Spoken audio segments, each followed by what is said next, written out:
Trước khi đi vào chương trình thì cho phép mình dành 1-2 phút để nói về cái thực trạng của thuốc nam. Trước khi chúng ta đi vào cái nội dung thì xin cho mình vài phút để mình nói về cái thực trạng của thuốc nam. Thưa quý thầy, tại sao từ ngày Tuệ Tĩnh là một bậc thầy về thuốc nam của chúng ta đã nói rằng là nam dược trị nam nhân. Từ ngày Tuệ Tĩnh đã nói như vậy cho đến bây giờ đã mấy trăm năm rồi, tại sao thuốc nam ta vẫn dậm chân một chỗ so với việc coi như là sử dụng thuốc bắc? Đấy là chuyện mà chúng ta cũng cần phải biết một chút. Thế trong lịch sử nó như thế này. Xin nhỏ nhỏ cái loa xuống chút, nhỏ loa vàng quá nó ấy. Xin phép xin phép quý thầy vài phút để nói một chút về cái chỗ lịch sử, cái quá trình lịch sử của thuốc nam. Thưa quý thầy, đại danh y về thuốc nam Thiền sư Tuệ Tĩnh là người đã đề ra cái phương châm là nam dược trị nam nhân. Nhưng thực chất gì? Thực chất là đại danh y Thiền sư Tuệ Tĩnh là một người sinh bất cùng thời, và chính vì vậy cho nên cũng chính vì chỗ đó mà thuốc nam chúng ta cho đến nay nó vẫn còn nằm trong cái vòng coi như là khó mà phát triển. Thứ nhất, xin được nói về quá trình lịch sử một chút, tức là Tuệ Tĩnh sinh ra vào đời nhà Trần, tức là hành nghề là làm thuốc nam vào đời nhà Trần. Vào cái đời nhà Trần thì Tuệ Tĩnh lúc này Tuệ Tĩnh đã quản lý hơn là 70 ngôi chùa. Mỗi ngày là có độ khoảng là coi như mỗi ngày thì như vậy cái số mà coi như người dân đến 70 ngôi chùa này để xin thuốc thì có khi là cả vạn người rồi. Thế đây là điều rất đáng biểu dương. Nhưng tại sao lại kia? Bởi vì lúc bấy giờ nó nằm trong một cái hoàn cảnh lịch sử là sau khi nhà Lý cướp ngôi của nhà Lê thông qua cái chiêu bài Phật giáo thì hầu hết thì đến trời nhà Trần nó vang quá, nhỏ nhỏ thôi chứ nó vang cái lỗ tai quá, nó vang chịu không nổi luôn nhỏ thôi. Cho nên khi mà Tuệ Tĩnh khi mà Tuệ Tĩnh đã vào đời Trần làm thuốc với 70 ngôi chùa như vậy thì đây là một cái thế lực tôn giáo mà nhà Trần rất sợ, quá sợ, bởi vì nhìn thấy cái gương là coi nhà Lý cướp ngôi của nhà Lý cướp ngôi của nhà Lê rồi, cho nên rất sợ. Bởi vậy thì triều đình phong kiến của nhà Trần là bằng mọi giá là đầy Tuệ Tĩnh đi biệt xứ. Nhân cái dịp mà coi như có sứ thần của Trung Quốc, phải triều cống của Trung Quốc, thì triều đình nhà Trần đã quyết định đầy Tuệ Tĩnh đi biệt xứ. Thậm chí là khi mà Tuệ Tĩnh đã mất, Tuệ Tĩnh đề trên bia của mình cái câu sau bia đó là ngày sau ai qua cho tôi về với. Sau khi Tuệ Tĩnh mất thì Tuệ Tĩnh có khắc một cái lời trên bia là như vậy: ngày sau có ai qua cho tôi về với. Thì khi mà tiến sĩ Nguyễn Danh Nho đi sứ ở Việt Nam sang bên Tàu thì tiến sĩ Nguyễn Danh Nho thấy cái bia như vậy thì xin dập cái bia mang về lại ở đền Giám, mang về định là sẽ thờ ở đền Giám, ở đền Giám ở Hải Dương, ở Hưng Yên. Nhưng mà cuối cùng khi mà coi như về đến cách đền Giám 10 cây số thì chính quyền phong kiến đã nhận chìm cái thuyền đó để làm trôi xong cái bia đó đi. Chúng ta thấy thân phận của cái bia Tuệ Tĩnh không đã khổ như vậy rồi. Thế nhưng mà rồi người dân người ta quá tin tưởng vào coi như là quá tin tưởng vào cái tên của thầy Tuệ Tĩnh, cho nên lúc đó người ta bằng mọi giá từ năm này qua năm khác người ta đã cố đi tìm cái bia mà bị chìm ở tại đó. Và sau đó người ta tìm được cái bia ở cái chỗ mà bữa nay gọi là đền bia đó. Cái chỗ bên bờ sông mà tìm được cái bia của Tuệ Tĩnh đó thì gọi là cái đền bia. Thế rồi dựng lên cái đền bia đó, thì khi mà dựng lên trở lại đền bia thì phong trào thuốc nam lúc bấy giờ lại khôi phục. mỗi ngày lại cả ngàn người lại đến khám ở trong cái đền bia đó. Thì lúc này triều đình không phải là không còn nhà Trần nữa, mà triều đình lúc bây giờ là triều đình nhà Nguyễn. Cụ thể ở đây là vua Thiệu Trị. Vua Thiệu Trị thấy tình hình không xong, đã rút cái kinh nghiệm của nhà Trần. Bắt đầu gì? Sai đục bỏ cái bia và giam cái bia vào ngục tối. Cả cái bia không mà cũng coi như là đục bỏ toàn bộ cái mặt bia, tất cả chữ trên bia và giam bia vào ngục tối. Thì 40 năm sau, khi một người làng cùng với Tể Tỉnh mà làm cai ngục thì mới phát hiện ra cái bia này, mới lấy cái bia bây giờ là một tảng đá thôi, không có gì cả, ốp vào một cái chùa giám đó để tiếp tục làm lại phong trào thuốc nam. Thì như vậy chúng ta thấy gì? Chúng ta thấy quá trình phát triển của thuốc nam chúng ta đã gắn liền với là coi như Phật giáo. Nhưng mà Phật giáo lúc bấy giờ là một thế lực mà triều đình phong kiến rất sợ, cho nên bằng mọi cách là coi như đàn áp là những người làm thuốc nam, và kể cả đàn áp thuốc nam. Ví dụ như chẳng hạn nói là coi như các quan người y bảo là coi như thuốc nam thì phải sao vàng hạ thổ. Cây thuốc nam mọc ở Việt Nam nóng ẩm, bây giờ là coi như sao vàng hạ thổ thì hầu như người Việt Nam uống vô là đều bị là coi như tác dụng phụ cả. Thế là người ta không tin thuốc nam thôi. Bằng cách là coi như bằng cách này cách khác, thuốc nam đã được là coi như đã không được triều đình phong kiến. Cái thứ hai nữa gì? Lúc bây giờ các triều đình phong kiến thì thích thuốc của ấy hơn, thích thuốc của bề trên hơn, của nước của ấy hơn, của quan thầy ở trên hơn, của Bắc Kinh hơn, cho nên cuối cùng là càng ngày càng đè bẹp thuốc nam. Đấy là cái tiến trình lịch sử mà chúng ta cần phải biết một chút về thuốc nam. Tại sao những người coi như làm thuốc nam như là coi như Tể Tỉnh phải có một thân phận khốn khổ nổi là coi như bị đầy đi biệt chứ, rồi cả cái tấm bia cũng bị là coi như là bị đục đi và giam vào ngục. Thì chúng ta thấy ngay cái thân phận như vậy, thuốc nam cũng nằm trong cái tiến trình lịch sử đó, không thay đổi được. Thế cho nên bây giờ chúng ta phải giành lại cái gì là giá trị đúng của thuốc nam. Bây giờ là lúc mà chúng ta giành lại cái giá trị đúng của thuốc nam. Cho nên là chúng ta hôm nay là xin thưa với quý thầy, chuyên đề hôm nay là cái chuyên đề cả cuộc đời mình, tức là cả cuộc đời mình nghiên cứu về thuốc nam một cách là coi như bài bản khoa học. Và hôm nay là xin được có dịp này để trao đổi với quý thầy chúng ta, trao đổi với thầy chúng ta để chúng ta khôi phục lại cái thuốc nam của chúng ta, đặt đúng cái vị trí thuốc nam của chúng ta lên trên coi như cái vị trí đúng của nó. Trước đây giáo sư Bùi Chí Hiếu ngài có nói một câu như thế này: thuốc bắc thì ta để trên bàn, thuốc nam thì ta bỏ dưới đất. Giáo sư Bùi Chí Hiếu đó, thì ngài nói như thế, thuốc bắc thì để trên bàn, thuốc nam thì để dưới đất. Như vậy chúng ta thấy cái thân phận của thuốc bắc thuốc nam nó như thế nào. Bây giờ là lúc chúng ta phải cùng nhau nỗ lực đem thuốc bắc lên trên bàn, đó, cho đem thuốc nam lên trên bàn, bỏ thuốc bắc xuống đất. Xin nhắc lại, xin nói lại, nó lộn một chút, đó là chúng ta sẽ là coi như là đem vị trí thuốc nam lên trên cái bàn, coi như vị trí trang trọng của nó. Thế cho nên hôm nay thì chúng ta sẽ làm hai cái nội dung. Nội dung thứ nhất là chúng ta khảo sát tất cả những cái tính năng của thuốc nam. Chúng ta khảo sát đầy đủ trong buổi sáng, khảo sát đầy đủ tính năng của thuốc nam, và buổi chiều chúng ta khảo sát về các phương dược và cách gia giảm của thuốc nam. Chúng ta làm việc trong một ngày, thời gian làm việc là cật lực. Quý thầy có thể là coi như là lúc nào cần làm vệ sinh ta làm, còn bình thường chúng ta tiếp tục trao đổi. Sáng làm việc tới 11 giờ, chiều từ 1:30 làm việc cho tới coi như xong cái nội dung của chúng ta. Thế nên xin báo với quý thầy là như thế, thời gian làm việc của chúng ta ngày hôm nay. Bởi vì không thể nói là gì, bởi vì đây là cái chỗ mà mình rất biết ơn ban giám hiệu trường Tây Sài Gòn. Bởi vì nhiều người mời mình nói về thuốc nam mà chỉ nói trong 45 phút của một báo cáo khoa học, thì từ 2 năm nay mình từ chối hết. 45 phút không nói được một cái gì đâu, đừng nói là chuyện nói một cái chuyên đề thuốc nam.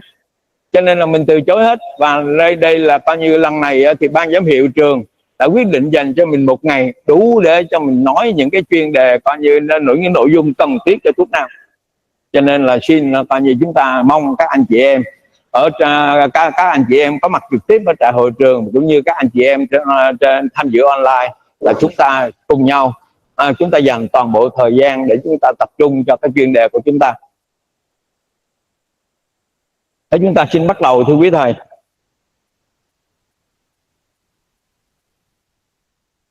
Thưa quý thầy, dược liệu Việt Nam chúng ta thường gọi là thuốc nam, bao gồm các loại động vật, thực vật và khoáng vật được nuôi trồng khai thác ở Việt Nam và được dùng làm thuốc. Thuốc nam được hình thành từ quá trình kinh nghiệm phòng chống bệnh tật của rất nhiều thế hệ người Dao Chỉ trước đây và 54 dân tộc anh em hiện nay.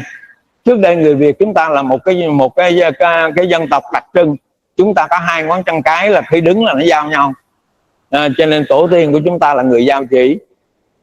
Và từ người Dao Chỉ đó cho đến năm nay 54 dân tộc anh em của nước ta đã cùng nhau là xây dựng cái nền tảng về thuốc nam. Thế hôm nay thì thưa quý thầy, ngày nay số lượng và chất lượng của thuốc nam đang tăng lên do được ứng dụng rộng rãi và theo tiến bộ của khoa học. Với ưu thế của thuốc nam là được khai thác tự nhiên và được nuôi trồng với chất lượng tốt, giá thành rẻ, được người dân Nam Bộ tin dùng. Nhưng thực tế hiện nay khi dùng thuốc nam điều trị một bệnh, lượng thuốc dùng thường nhiều và có hiệu quả nhưng chậm. Hôm nay tôi xin phép được thưa quý thầy và bàn với quý đồng nghiệp về làm thế nào để tăng cường hiệu quả của thuốc nam.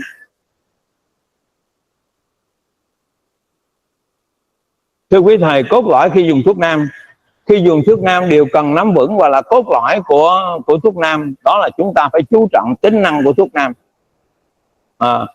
Tính năng của thuốc nam là tác dụng của vị thuốc để điều chỉnh sự mất cân bằng âm dương trong cơ thể nhằm đạt mục đích chữa bệnh. Tính năng của thuốc nam gồm có tứ khí, tính là gồm có tứ khí, và vị gồm có ngũ vị. Sự quy kinh của thuốc, thăng gián, phù trầm, bổ tả và độc tính của thuốc nam. Thế như vậy chúng ta chú trọng những cái tính năng của thuốc nam này.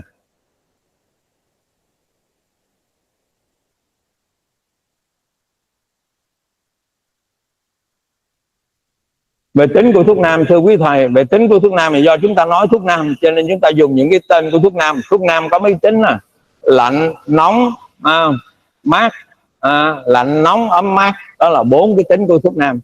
4 cái tính của thuốc nam này nói theo coi như âm Trung Quốc, nó là coi như hàng nhiệt ôn lương. Nhưng chúng ta nói thuốc nam thì chúng ta nói nó là lạnh, nóng, ấm và mát. Các vị thuốc lạnh mát được gọi là thuộc âm, gọi là âm dược. Các vị thuốc nóng ấm thuộc dương gọi là dương dược. Chúng ta lưu ý cái này.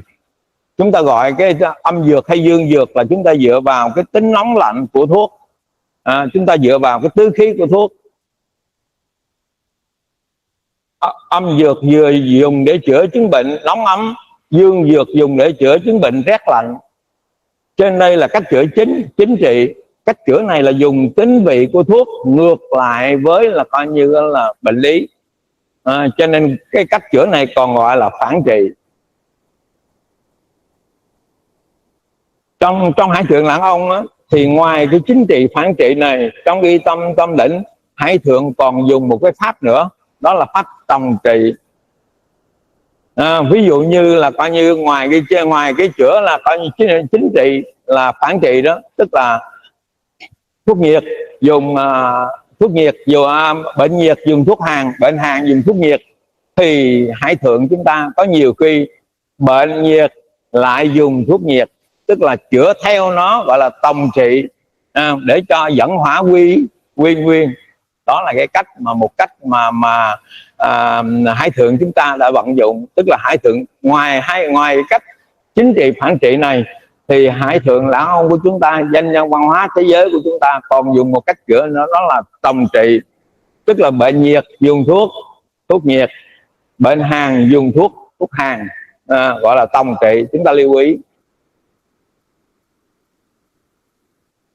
Thế thưa quý thầy, vị của thuốc nam có 5 mùi vị là chua, đắng, ngọt, cay và mặn. Cái 5 mùi vị được phân theo ngũ hành.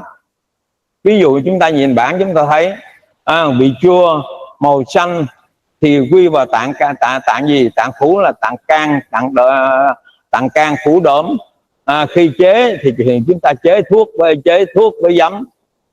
Hóa là có vị đắng, màu đỏ vào tạng tâm và phủ tiểu trường. Thổ tương tự như vậy, thổ có vị ngọt màu vàng vào tạng tỳ và phủ vị. Thường thường khi chế thuốc chúng ta chế nó với mật hoặc chế nó với đường. Kim, ngũ hành thuộc kim là vị cay màu trắng vào tạng phế và phủ đại trường. Tương tự như vậy, thủy vị mặn màu đen và tạng thận và kinh bàng quang. Khi chế thuốc chúng ta chế nó với muối và với nước tiểu trẻ em là lòng tiện. Chúng ta lưu ý cái này, trong tài liệu thì có, là mình xin nói để chúng ta đi cho nó ấy thôi. Bây giờ tới một cái nội dung rất là mất thời gian, đó là sự quy kinh của thuốc nam. Trưa nay thưa quý thầy, dù đông y chúng ta dù dùng châm cứu hay dùng thuốc thì đối với hệ kinh lạc vẫn là chiếm cái vai trò chủ thể ở trong việc chữa bệnh. Sách Nội Kinh nói kinh mạch dạ sở dĩ năng quyết tự sinh xử bách bệnh đều hư thực bất khả bất thông.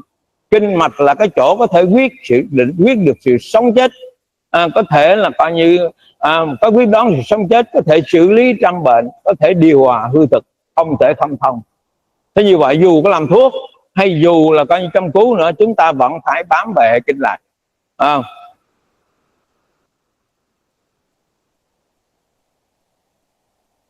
Sách Nội Kinh cũng nói sao? Sách Nội Kinh cũng nói con người lấy sinh khí từ trời đất, tức là con người lấy cái sinh khí từ trời đất thông qua hệ kinh lạc. Cái điều này nó đúng như sinh lý bệnh học.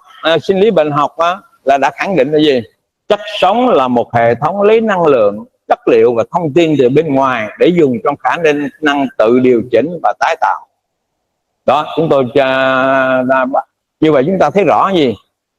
Kinh lạc của Đông y đã cụ thể hóa cái chuyện là chất sống là một hệ thống lấy năng lượng, chất liệu và thông tin từ bên ngoài để dùng trong khả năng tự điều chỉnh và tái tạo. Thì cái điều này nhà khoa học Dimitru Rumani ông ta đã kiểm tra rồi.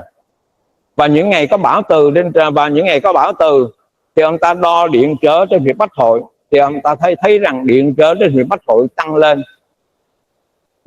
Mà khi điện trở trên huyệt bách hội tăng lên, tức là đồng nghĩa với lượng thông điện giảm xuống. Như vậy và như vậy gì tự động của huyệt bách hội nó đã tiếp thu cái tín hiệu là của bão từ rồi. Và trong trường hợp này nó bảo vệ bằng cách nó tăng điện trở lên để cơ thể ta không phải nhận cái bức xạ có hại từ cái vụ nổ mặt trời. Cho nên trong lớp chúng ta thì một số anh em cũng đã được mình cũng học các lớp khác thì mình cũng đã nhắc rồi đó.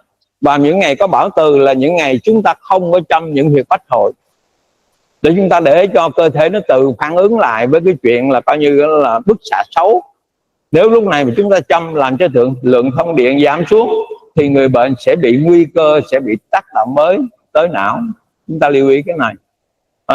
Và điều này nó cũng chứng minh là gì? Cái nghiên cứu của Rumani, của giáo sư Dimitru Rumani cũng chứng minh cho chúng ta thấy rằng chất sống là một hệ thống lấy năng lượng, chất liệu và thông tin từ bên ngoài để dùng trong khả năng tự điều chỉnh và tái tạo.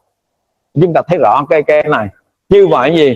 Cái việc tiếp cận cái cơ chế lấy năng lượng, chất liệu và thông tin bên ngoài thì hệ kinh lạc của chúng ta làm tốt hơn là coi như là trong các cái nền y học khác.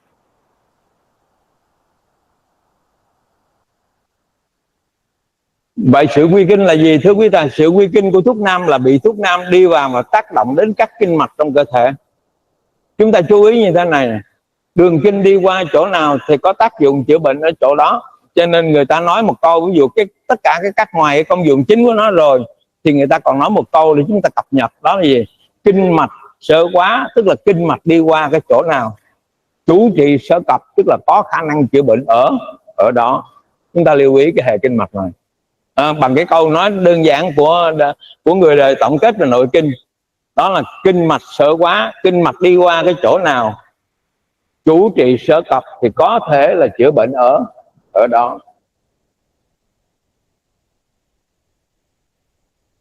Riêng về hệ kinh lạc thì thưa quý thầy, chúng tôi thấy rất rõ là gì? Chúng tôi thấy rất rõ các đường kinh trên người. Tôi thấy được hai cái điều đặc điểm về hệ kinh lạc. Chúng tôi thấy cái thứ nhất là chúng tôi thấy hoàn toàn đúng với thực tế như kinh điển đã mô tả. Các đường kinh trên người hoàn toàn đúng thực tế như kinh điển đã mô tả. Chúng tôi xin đơn cử hình ảnh của đường kinh huyết âm can ở trong theo kinh mạch và trên người bệnh. Đây là người bệnh rơi trong khoi, nam giới, sinh năm 1957 ở làng Bàn, xã Gia Nhiên, huyện Chư Bả, Gia Lai. Điều trị từ ngày 15 tháng 8 đến ngày 24 tháng 8 năm 2012. Chẩn đoán lúc nhập viện là tai biến mạch máu não, huyết áp là 160/90 mm thủy ngân. Cái hình mà cái hình ở dưới đây là cái hình mà con trai tôi, bác sĩ đông y, chụp ở tại bệnh viện Chư Bả. Đây chúng ta thưa quý thầy lưu ý, đây là đường kinh can. Đường kinh can đi từ dưới chân lên ngực và lên đầu.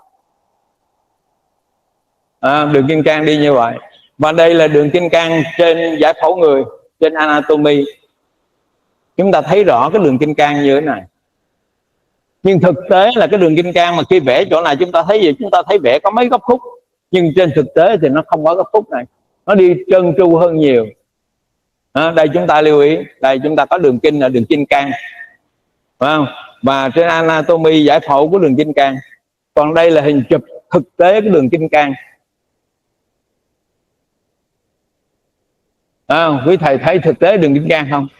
Nó đẹp hơn nhiều so với hình vẽ, so với cái bản vẽ, và nó có thật. Quý thầy thấy không? Chỗ này nó rất là đẹp đây. Chỗ này nó đi rất là đẹp, nó đi qua huyệt khúc tuyền nè, đi lên đây này. Chúng ta thấy đường kinh can là có thật. Như vậy hệ kinh mạch mà tiền nhân của chúng ta nói là hệ kinh mạch hoàn toàn có thật. Chúng tôi xin so lại một chút. Đây quý thầy thấy không? Đây cái chỗ này chúng ta vẽ, chúng ta vẽ trên giải phẫu học thì cái chỗ này còn gấp khúc mấy đoạn. Còn khi trên thực tế cái đường kinh vận hành nó trơn tru hơn nhiều, đến huyệt khúc tuyền đi lên. Quý thầy thấy không? Như vậy kinh lạc có thật, không phải tổ tiên, không phải là những tiền bố của chúng ta, những bậc tổ của chúng ta nói về kinh lạc là nói để rồi chúng ta ấy kia, mà đây là một hệ hoàn toàn có thật. Đây là một trường hợp thứ nhất cho thấy hệ kinh lạc hoàn toàn có thật. Và đây quý thầy thấy nè, đây mình con trai của mình nó zoom kỹ cái chỗ này để chúng ta thấy rõ cái vị trí của nó. Còn đây xin quý thầy lưu ý nè, quý thầy thấy cái chỗ từ cái vị trí nè, cái vị trí bệnh và vị trí không bệnh nè, quá rõ luôn. Không bệnh rất bình thường, có bệnh khác nhau. Cho nên đấy là chúng ta mới hình dung ra là coi như hệ kinh rõ ràng là gì. Thứ nhất, nó khẳng định là hệ kinh lạc là có thật. Cái thứ hai nữa, đây là một cái đường kinh tỳ nó nối lên đây. Và một cái thứ hai nữa là một trường hợp một đường kinh thái âm tỳ ở chân nó nổi lên khi mà tôi chăm có huyệt thượng cự hư và chăm có huyệt tam âm giao. Khi tôi chăm hai việc này thì cái đường kinh tỳ nó nổi lên rất là rõ. Đây chúng ta lưu ý, đây quý thầy thấy không? Đây là đường kinh tỳ và đây là giải phẫu của đường kinh tỳ.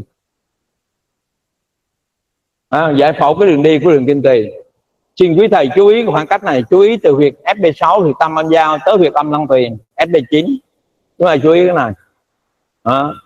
Thì khi mà chúng tôi chăm huyệt thượng cự hư và huyệt tam âm giao thì thưa quý thầy thấy không? Cái đường kinh nó nổi lên không? Chúng tôi chăm huyệt thượng cự hư nè, chăm huyệt tam âm giao, đường kinh tỳ nó nổi lên nè. Thấy không? Dưới đó quý thầy thấy không? Nó nổi lên rất rõ. Nó nổi lên một cách khách quan mà chúng ta có muốn loại nó chúng ta cũng không loại được. Chúng ta có muốn từ chối nó cũng không từ chối được vì nó hoàn toàn khách quan. Chúng ta thấy rõ đường kinh nổi lên không? Đây đường kinh nổi từ đây bằng với cái khoảng cách này từ tam âm giao đến là coi như là âm lăng tỳ. Và đây chúng tôi nhìn nó ở một góc khác. Đây chúng ta thấy rõ nó nè. Cái đường này nhìn to gần bằng ngón tay cái mình. Khi nó nổi lên thì chúng ta thấy là cái hệ kinh lạc nó là như vậy, chứ không phải là coi như là hệ kinh lạc là cái điều mà chúng ta nói rồi chúng ta muốn nói nó thế nào nói, mà nó là một sự thật. Đây, quý thầy thấy chưa? Qua hai cái đơn cử này, một trường hợp là chụp trên bệnh nhân bị bệnh và một trường hợp là chụp trên lâm sàng, tức là trên giường bệnh, là khi mà chúng ta chăm cái đường kinh nó nổi lên thì chúng ta chắc chắn rằng kinh lạc là có thật. Đó. Đó là cái thứ nhất. Cái thứ hai nữa là gì? Cái thứ hai nữa chúng ta mới thấy được cái chuyện gì, cái sự chuyển hóa của hệ kinh là của cái đường kinh như thế nào. Thì chúng ta xem cái mà chúng tôi nhận thấy. Cái thứ hai mà chúng tôi nhận thấy đây, cái thứ hai mà chúng tôi nhận thấy là triệu chứng của bệnh biểu hiện ở trên khoảng ngũ du huyệt của các đường kinh.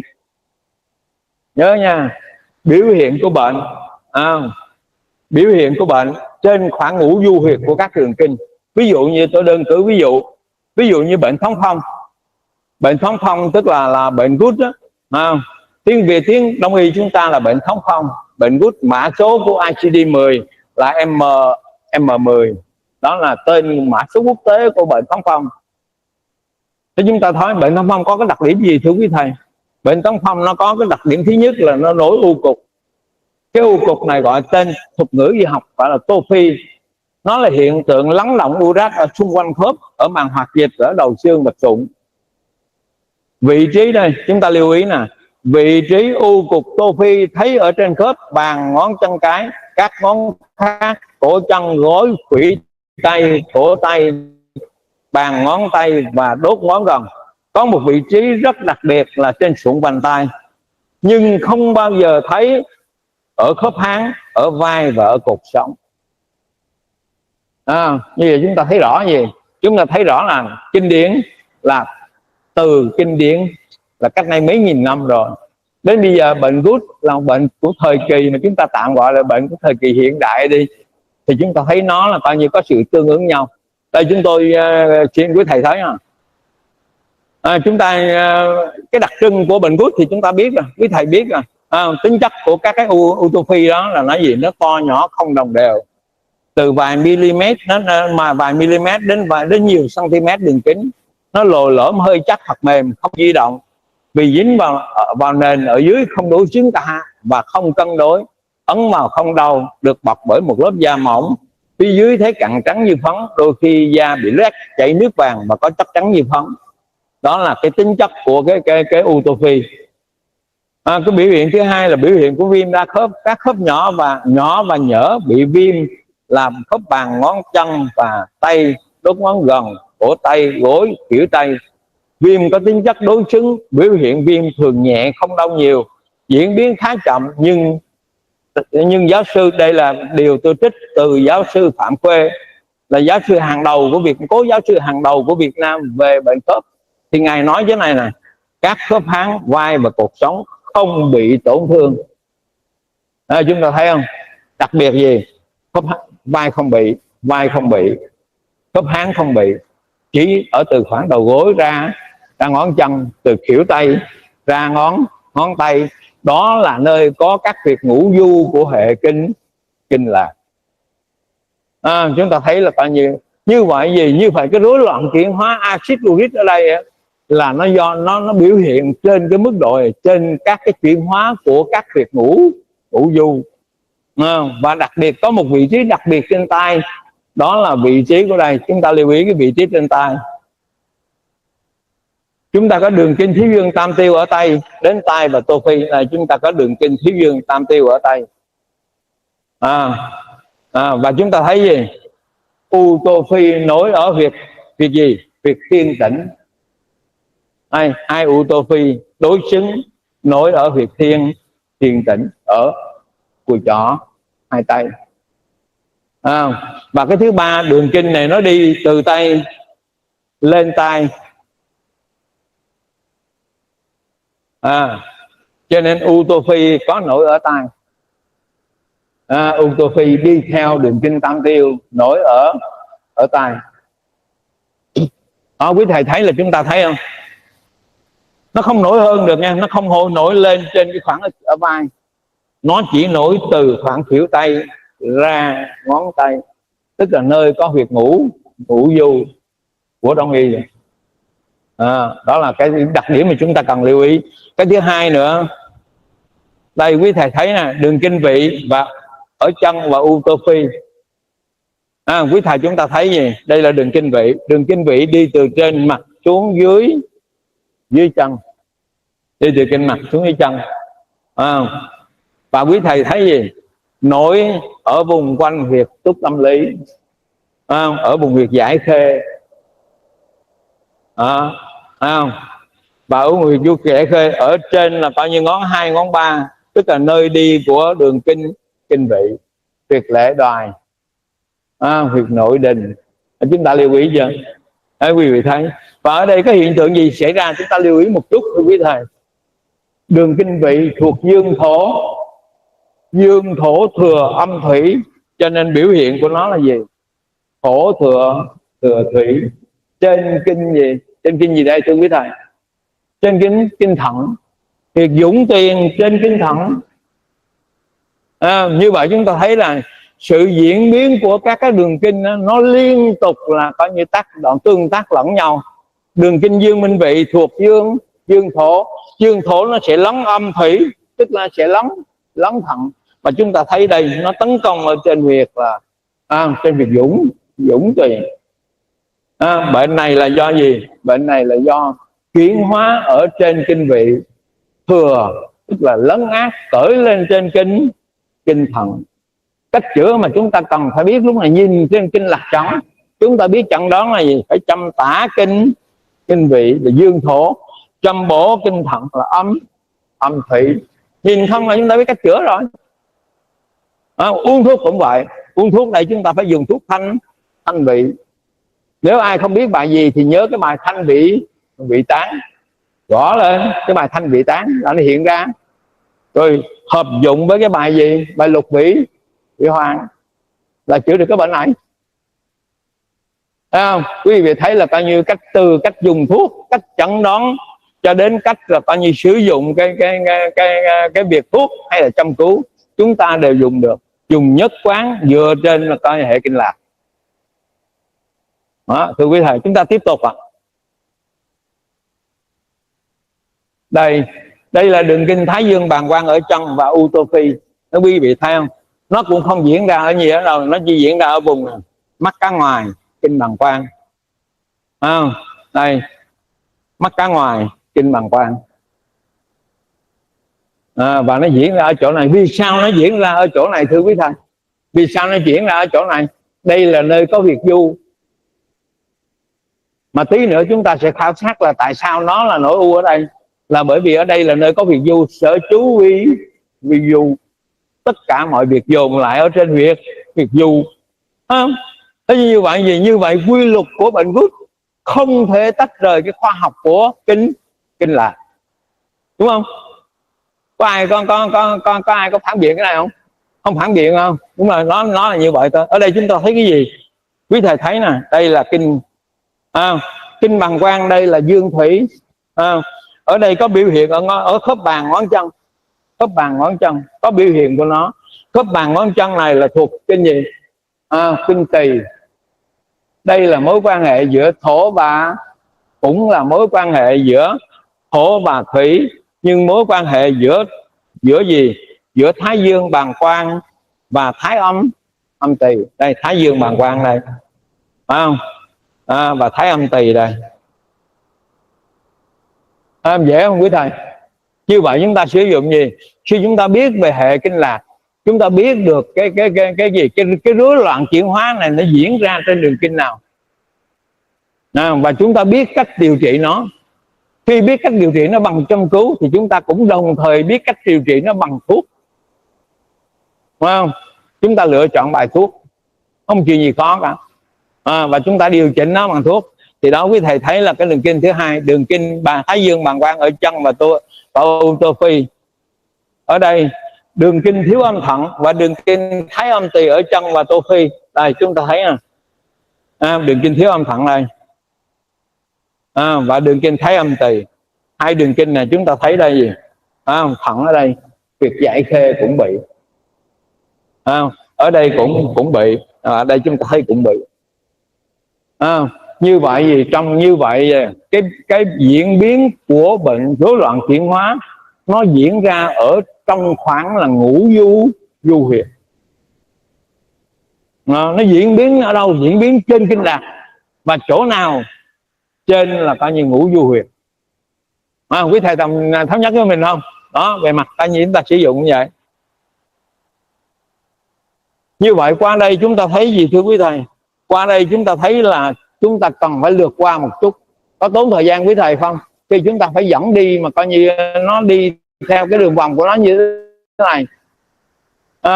Mong quý thầy chúng ta là thống nhất nhau, là chúng ta cùng nhau là khảo sát cái thuốc nam cho đến nơi đến chốn, cho chúng ta bắt đầu. Thì đây quý thầy thấy nè, như vậy cái mối liên quan của nó có cái mối liên quan với hệ huyệt của danh khí. Huyệt của các đường kinh mạch được chép ở thiên 1 Cửu Châm Thập Nhị Nguyên, và ở thiên 2 là bản thâu của sách Linh Su. Ở đây tôi không nêu từng vị trí huyệt cụ thể, tôi chỉ tóm tắt hệ huyệt này ở 2 bản đính kèm. Huyệt của các kinh mạch có chức năng gì thưa quý thầy? Nơi đi ra là huyệt tĩnh, sở xuất vi tĩnh. Nơi trôi nhẹ là huyệt huỳnh, sở lưu vi huỳnh. Nơi dồn lại là huyệt du, sở chú vi du. Như vậy chúng ta thấy gì? Chúng ta thấy tất cả cái chỗ sở chú vi nó rối loạn chuyển hóa thì nó dồn nhiều trên huyệt du. Huyệt du là ở đâu? Ở Thái Khê, thì những cái vị trí huyệt đó chúng ta lưu ý. Còn nơi chảy mạnh là huyệt kinh. Thế như vậy gì thưa quý thầy, khi chữa một cái rối loạn chuyển hóa, chúng ta phải dùng huyệt kinh, không cho nó dồn lại mà bắt nó phải chảy mạnh đi. Đó, chuyên chữa bệnh nó ra nằm trong đó luôn mà, đúng không? Để chúng ta dùng cái này, đây là nơi dồn lại là gây bệnh nè, sở chú vi du. Mà đây là nơi mà chúng ta cần phải dùng nó để chữa bệnh nè, sở hành vi kinh. Nơi mà chúng ta cần phải làm cho nó chảy mạnh đi, không cho nó tồn động lại. Còn nơi vào trong là huyệt hợp. Ở chúng ta thấy như vậy, quý thầy thấy sao? Hệ kinh lạc, thứ nhất, hệ kinh lạc là có thật. Thứ hai, sự chuyển hóa của hệ kinh lạc trên ngũ du huyệt là có thật. Đó, từ 2 cái có thật đó chúng ta thấy rằng chúng ta đây là hai cái có thật này, chúng ta gì? Chúng ta phải căn cứ trên hệ kinh lạc để là coi như là làm thuốc châm cứu. Đó là coi như cái căn quả cơ bản của chúng ta là như vậy. Đây là chính văn, nguyên văn của nó. Đây chúng ta thấy nguyên vậy thôi. Thập nhị nguyên, các hữu sơ xuất, nó có chỗ đi ra của nó có chỗ đi vào của nó.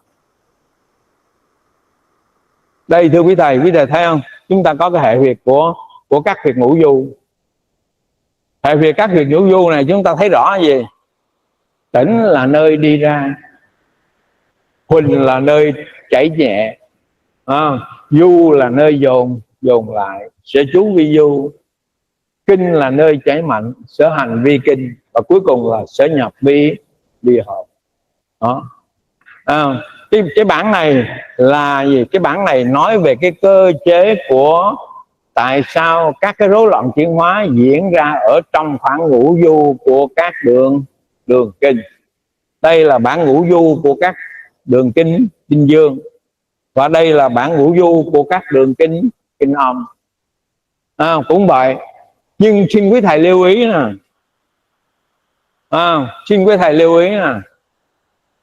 dương là cứng, thì việc xuất tỉnh của nó là việc kim.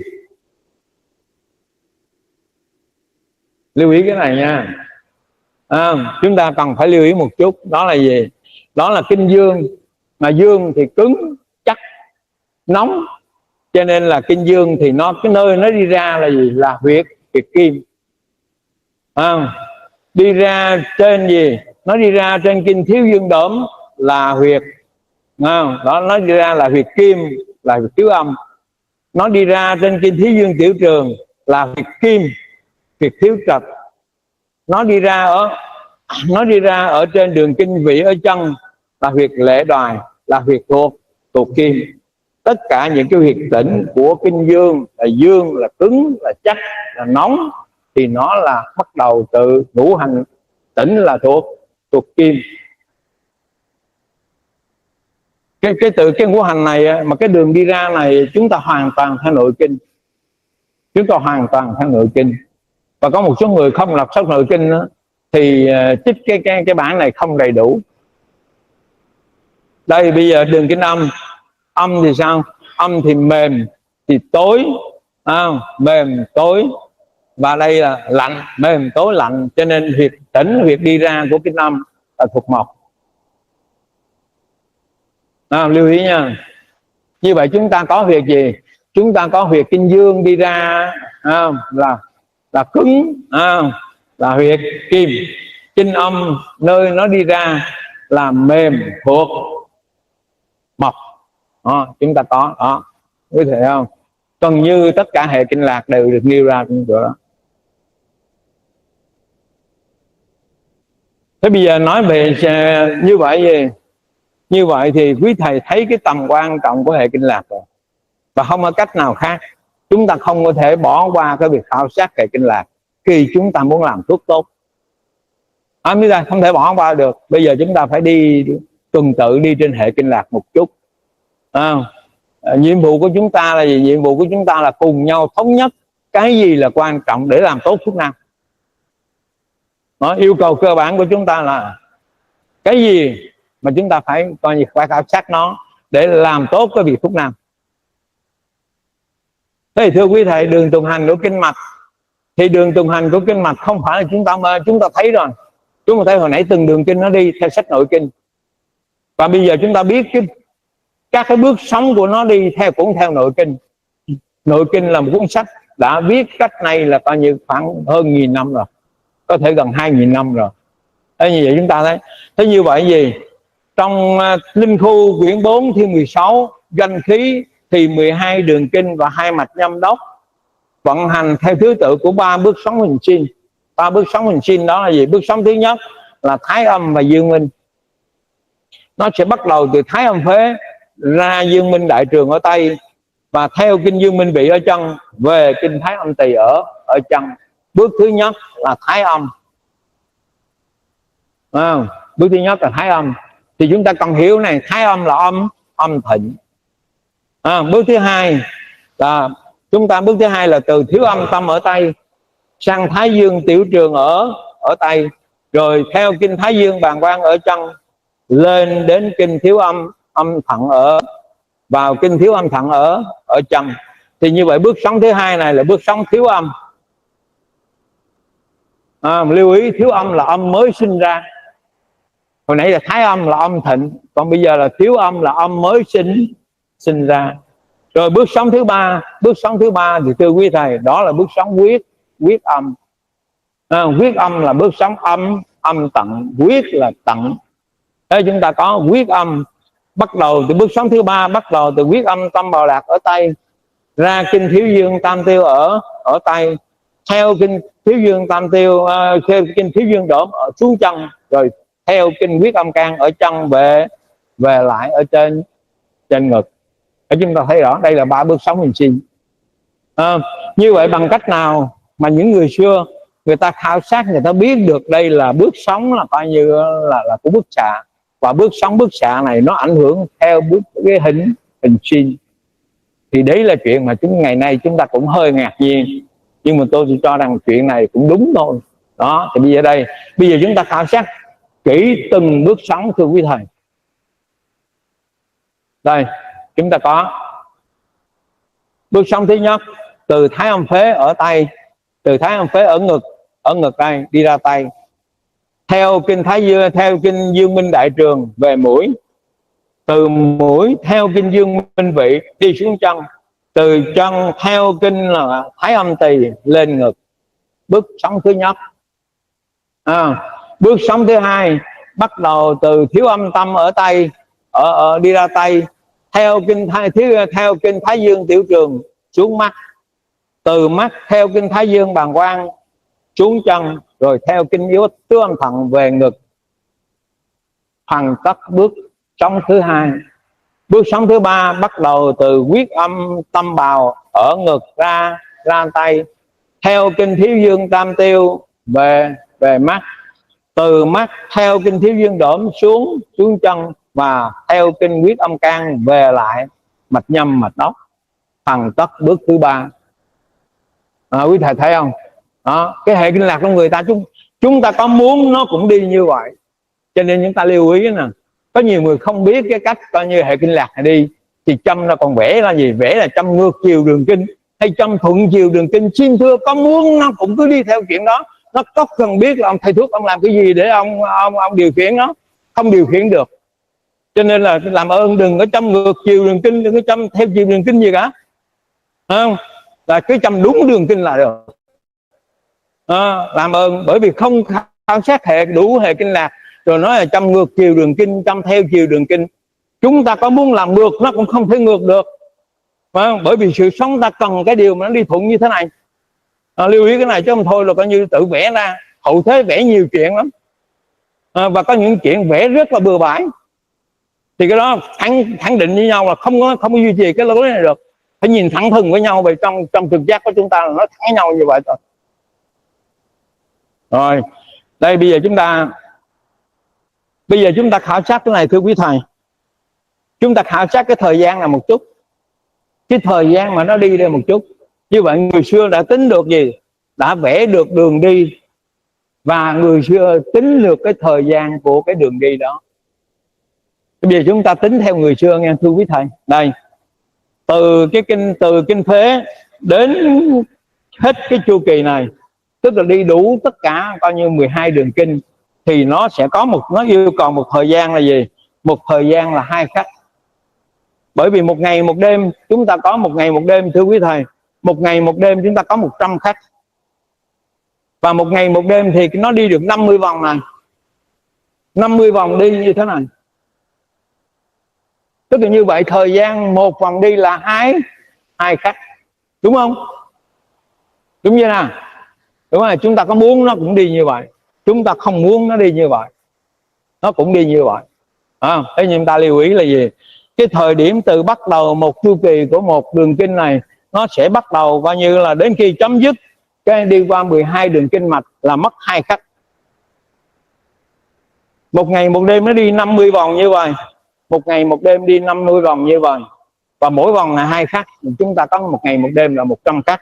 Thì đây thưa quý thầy, chúng ta có 24 giờ nhân cho 60 phút. Và thời gian đó là thời gian của 100 khắc. Như vậy chúng ta lấy 24 giờ nhân 60 khắc chia cho 100, thì chúng ta sẽ được là 14,4 cho một khắc. Thời gian đi một vòng này là 2 khắc, thì thời gian 2 khắc là bằng là coi như 28 phút 8. 28 phút 8. 28 phút 8 này là bằng thời gian là 28 phút 48 giây. Tại sao 28 phút 8 bằng 28 phút 48 giây? Cái này quý thầy chúng ta lưu ý.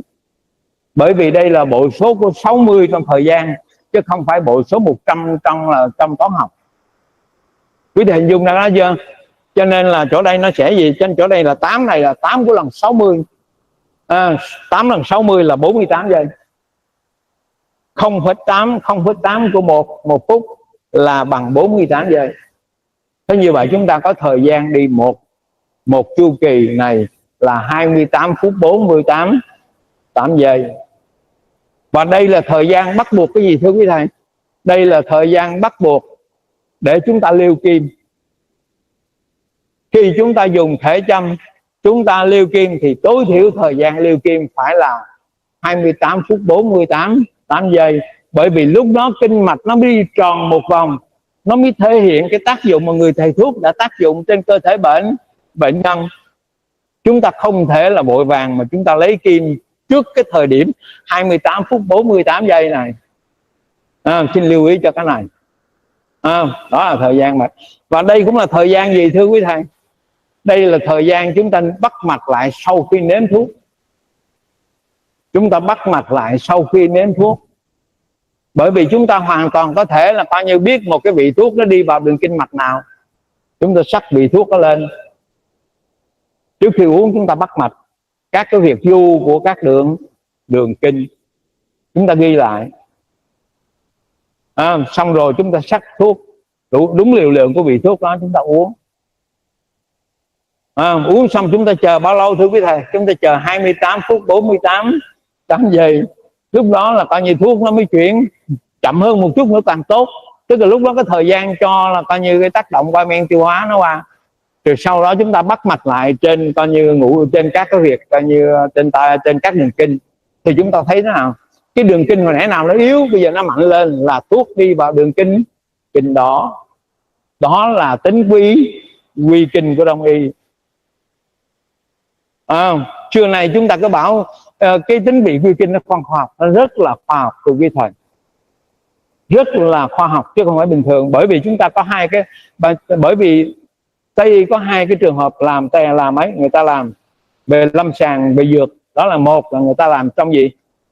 Người ta làm trong ống nghiệm in vitro, đúng không? Khi in vitro thì người ta gì? Người ta đun người ta đun cái dung dịch đó lên, rồi người ta cho con vi khuẩn vào, coi thử cái vòng của bán kính nó tác dụng trực tiếp là coi như vi khuẩn, cái vòng tác động của thuốc đối với vi khuẩn là bao nhiêu. Đó là phương pháp in vitro trong ống nghiệm. Và thứ hai là in vivo, tức là trong cơ thể của động vật. Ở đây chưa cho phép chúng ta làm trên cơ thể người. Như vậy chúng ta mới chỉ làm trên tất cả những cái dược lý mà của y học hiện đại là chỉ nói trên coi như là trên cơ thể động vật, chứ chưa nói trên cơ thể người. Còn chúng ta muốn biết một vị thuốc, chúng ta uống vị thuốc nó, rồi chờ vị thuốc nó tác động thông qua tác động của tỳ vị để chuyển hóa đến cái đường kinh mạch nào, rồi chúng ta biết được cái đường kinh mạch đó nó sẽ đến đường kinh mạch đó. Và như vậy vị thuốc mà vào đường kinh đó thì vị thuốc có tác dụng chữa bệnh ở cái đường kinh đó. Cho nên tính vị quy kinh nó thế thôi, đơn giản. Chúng ta cứ nghe người xưa nói nếm thuốc, nhưng chúng ta chưa biết là người xưa nếm thuốc rồi trước đó bắt mạch, sau đó bắt mạch lại để định rằng cái vị thuốc đi vào kinh mạch nào. Đó là cái chìa khóa của cái chuyện là cái vị thuốc nó quy kinh nào, tại sao. Cho nên cái sự quy kinh của thuốc là như vậy. Bây giờ thì chúng ta lần lượt chúng ta đi vào các cái quy kinh của thuốc. Đây, chúng ta đi vào bước sống thứ nhất. Bây giờ quý thầy có đồng ý là chúng ta đi chậm này không? Đồng ý không ạ? Vâng, thế thì chúng ta đi chậm nha, đi chậm nhưng mà chắc, bởi vì cái điều này có những điều mà có cả nghìn năm nay chúng ta đã vội đi qua nó. Giống như một bài thơ đó. Có khi nào trên đường đời tấp nập, ta vô tình đã đi lướt qua nhau, bước lơ đễnh chẳng ngờ đang để mất. Không phải một tâm hồn ta đợi tại từ lâu, mà cái điều kiến thức ta cần bấy lâu. Bởi chúng ta đi vội vã quá rồi, bây giờ đi chậm một chút.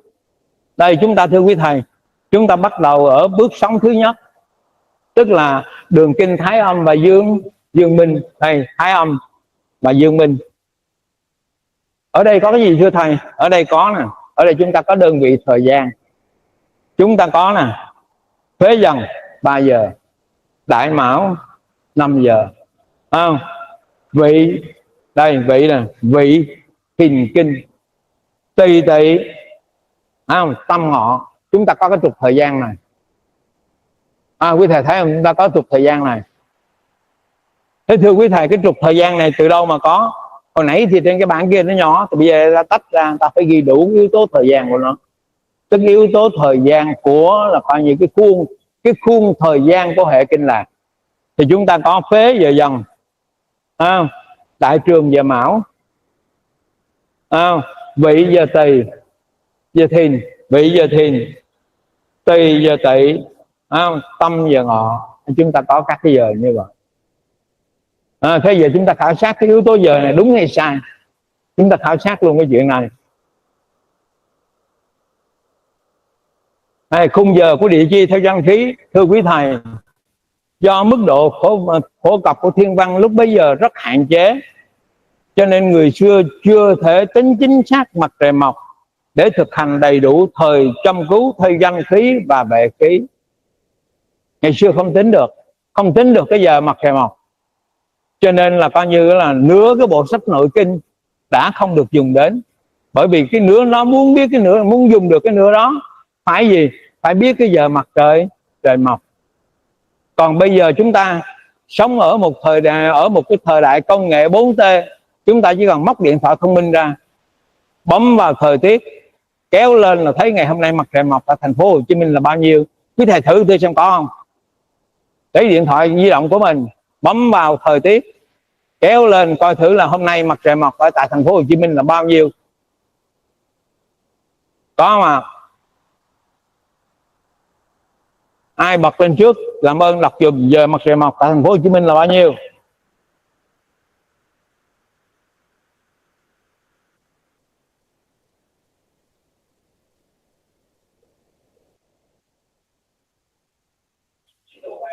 Năm giờ 43 phút phải không? Đó, 42 phút. Như vậy chúng ta có gì?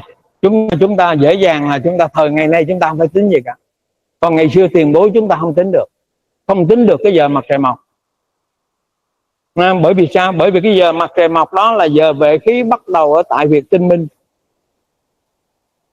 Như vậy người xưa lúng túng không phải là người xưa không biết. Người xưa biết nó bắt đầu Việt Tinh Minh, nhưng bắt đầu vào lúc nào thì không tính được.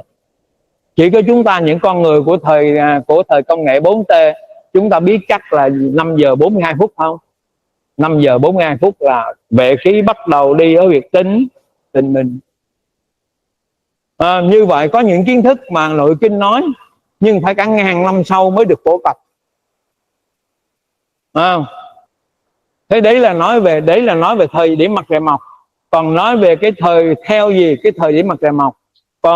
Còn khi mà nói về cái khung thời gian của các đường kinh trong một ngày thì thầy Cao Võ, một người châm cứu và đề minh, trong sách Châm Cứu Tụ Anh có cái bài thơ về 12 kinh mạch lưu trú ngày và đêm. Thầy ấy tính như thế này: Phế Dần, Đại Mão, Vị Thìn Kinh. Phế là kinh phế hoạt động vào giờ Dần, Đại Trường vào giờ Mão, Vị vào giờ Thìn, Tỳ Tỳ hoặc kinh Tỳ hoạt động vào giờ Tỵ, kinh Tâm hoạt động vào giờ Ngọ, Tiểu Trường hoạt động vào giờ Mùi, và cuối cùng gì? Tam Tiêu hoạt động vào giờ Hợi, giờ Tý là kinh Đảm hoạt động, giờ Sửu là kinh Can hoạt động. Quý thầy thấy là đấy là cái thầy xuất phát từ thầy Cao Võ trong sách gì? Trong sách Châm Cứu Tụ Anh. Ông ta đã nói như thế rồi. Tí nữa chúng ta sẽ tính cách này của ông ta tính có đúng không? Tí nữa chúng ta khảo sát. Chúng ta không chấp nhận. Cái mà anh có là tôi phải kiểm tra rồi tôi mới chấp nhận nó. Bên phương Đông chúng ta là gì? Hôm ấy xong là phải bắt mạch. Tức là như vậy thực hiện gì? Trăm nghe không bằng một thấy. Trăm thấy không bằng một sờ, tức là không bằng là coi như chuyện bắt mạch cho biết. Chuyện đó là chuyện bắt buộc. Thế bây giờ đây chúng ta có đây nguyên cái bài văn này. Nguyên cái bài văn này trong sách Châm Cứu Tụ Anh của thầy Cao Võ. Nguyên văn của cái bài đó. Trong cái cuốn sách này năm 1997 ở trang 246. Đây, và chúng tôi lập cái bảng này để chúng ta biết. Chúng ta có nè: Phế Dần, Đại Mão, Vị Thìn Kinh, Tỳ Tỵ, Tâm Ngọ, Tiểu Mùi Trung, Thân Bàn, Dậu Thận, Tâm Bào Tuất, Hợi Tam, Tý Đảm, Sửu Can Thông. Chúng ta có cái bảng này, chúng ta chia ra cái trục thời gian nó như thế. Đó. Chúng ta có đầy đủ cái trục thời gian của nó. Bây giờ chúng ta cùng nhau tính, thưa quý thầy. Chúng ta cùng nhau tính thì xem ngài Cao Võ tính đúng không? Chúng ta có gì? Cái này chúng ta biết rồi nè. Chúng ta có một ngày một đêm là 100 khắc. 100 khắc đi được 50 vòng. Tức là như vậy đi một vòng là 2 khắc. Đó là cái thứ nhất. Cái thứ hai, trong một ngày một đêm 100 khắc này chúng ta có 12 thời thần: Tý Sửu Dần Mão Thìn Tỵ Ngọ Mùi Thân Dậu Tuất Hợi. 12 thời thần. 12 thời thần này á, là như vậy hiện nay chúng ta có 24 giờ mà chúng ta có 12 thời thần, thì như vậy một thời thần cổ là 2 giờ hiện nay, tức là 60 phút, tức là 2 lần 60 phút. Thế 2 lần 60 phút là 120 phút. 100 khắc chúng ta biết rồi, mỗi khắc là 14 phút Đây là 100 khắc là 1440 phút. Thì như vậy một khắc là 14 phút, phút 4. Chúng ta có đây, chúng ta có một khắc bằng 14 phút, phút 4. 14 phút 4 bằng 14 phút 24 4 giây. Như vậy một vòng chúng sẽ có 2 khắc. Thì như vậy 4 vòng thì mấy khắc? 4 vòng chúng ta có 8 khắc. Đúng không ạ? 4 vòng thì có 8 khắc. 8 khắc chúng ta nhân cho 14,4 thì chúng ta có 115 phút 12 giây. Như vậy trong 120 phút này có đi trọn 4 vòng trong 115 phút 12 giây. Thì có đúng là thưa thầy như vậy, nó có đúng là nó chuyển từ dần sang mão không? Đúng không? Hoàn toàn đúng. Trong trường hợp này ngài Cao Võ đã tính hoàn toàn chính xác về thiên văn học, chứ không phải phế dần đại mão bị thiền kinh là muốn nói là nói đâu, mà lúc đó đã tính đầy đủ cái giờ của nó. Trong 120 phút của cái giờ từ giờ dần sang giờ mão, chúng ta có là gì? Chúng ta có 115 phút để nó đi suốt trên đường kinh, và chúng ta còn 4 phút 48 giây để cho nó chuyển từ cái thời điểm dần sang mão. Như vậy phế dần đại mão vì thiền kinh là phương pháp tính chính xác theo thiên văn học. Đây trở lại với bước sống thứ nhất. Bước sống thứ nhất là chúng ta có phế dần từ đây đến đây 120 phút.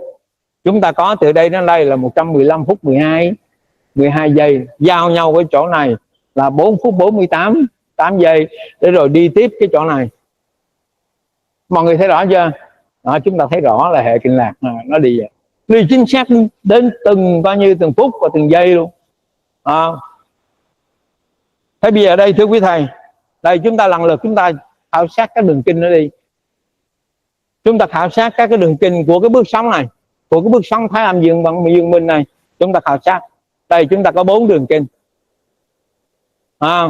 Đây bắt đầu từ trung tiêu đi ra theo tay, ra đầu ngón tay, đi về theo từ đầu ngón tay đi về theo kinh Dương Minh đại trường đến mặt, từ mặt theo kinh vị đi xuống chân, từ chân theo kinh Dương Minh Tỳ đi lên ngực.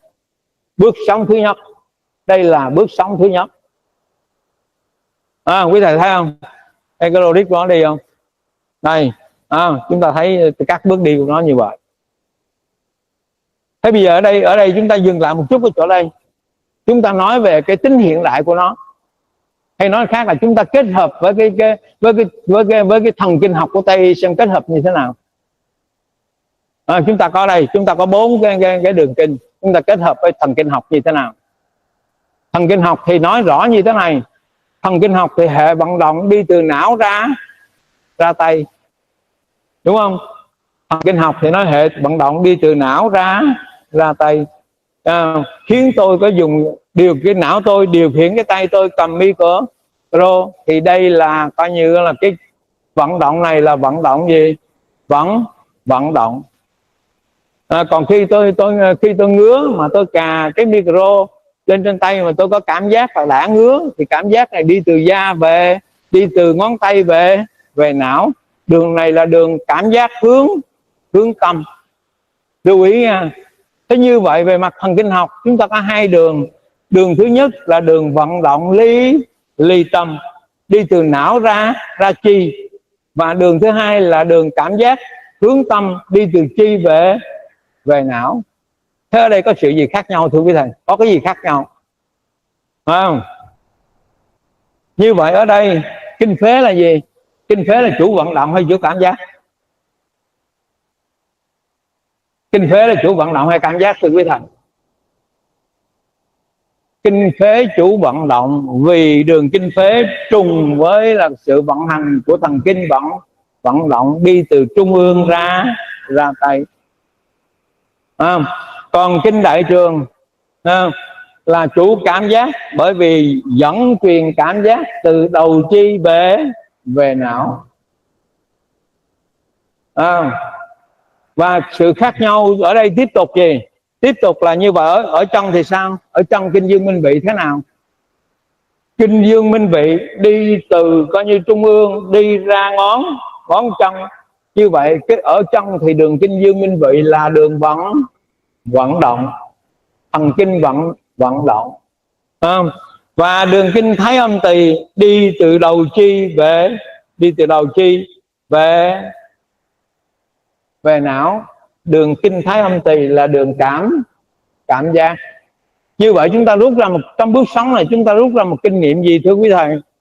Ở trên tay kinh âm là chủ vận động, kinh dương là chủ cảm giác, và ở chân thì kinh dương là chủ vận động, kinh âm là chủ cảm giác.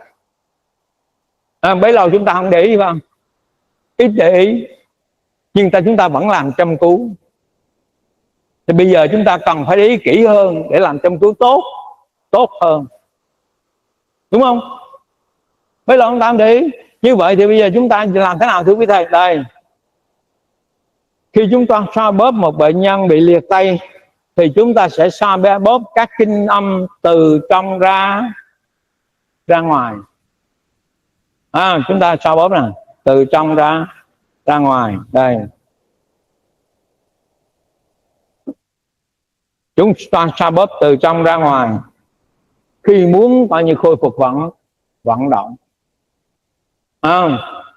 Khi chúng ta muốn xoa bóp, chúng ta xoa từ tay ra, từ tay.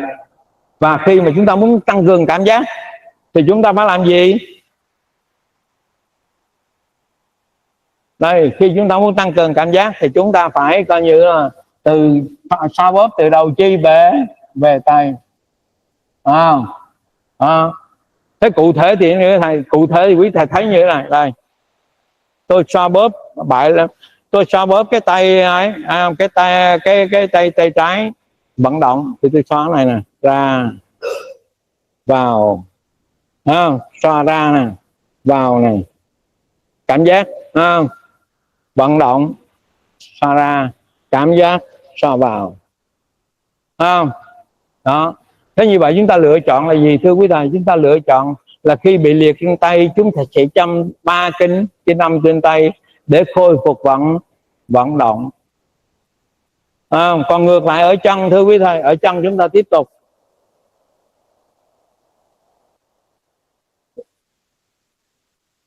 Đây, ở chân thì chúng ta gì? Ở chân thì vận động, chúng ta khôi phục vận động bằng kinh dương, khôi phục cảm giác bằng kinh âm. Rồi chưa? Rồi, đó, chúng ta hình dung ra là như vậy. Thế chúng ta, cái lựa chọn của chúng ta là khi mà chữa, cho nên cái câu mà tất cả các sách chăm cứu mà nói đó là gì? Nuy giả, dụng dương minh giả. Thì câu này chỉ đúng 50% nữa. Nuy là chữ liệt, nuy giả, dụng dương minh giả, dùng kinh dương minh thì chỉ đúng được 50% thôi. Đó là liệt ở chân. Còn liệt trên tay thì hỏng. Liệt trên tay là phải dùng kinh âm chứ không phải dùng kinh dương. Quý thầy đồng ý cái này không? Cho nên là hệ kinh lạc nó như vậy. Chúng ta tiếp tục.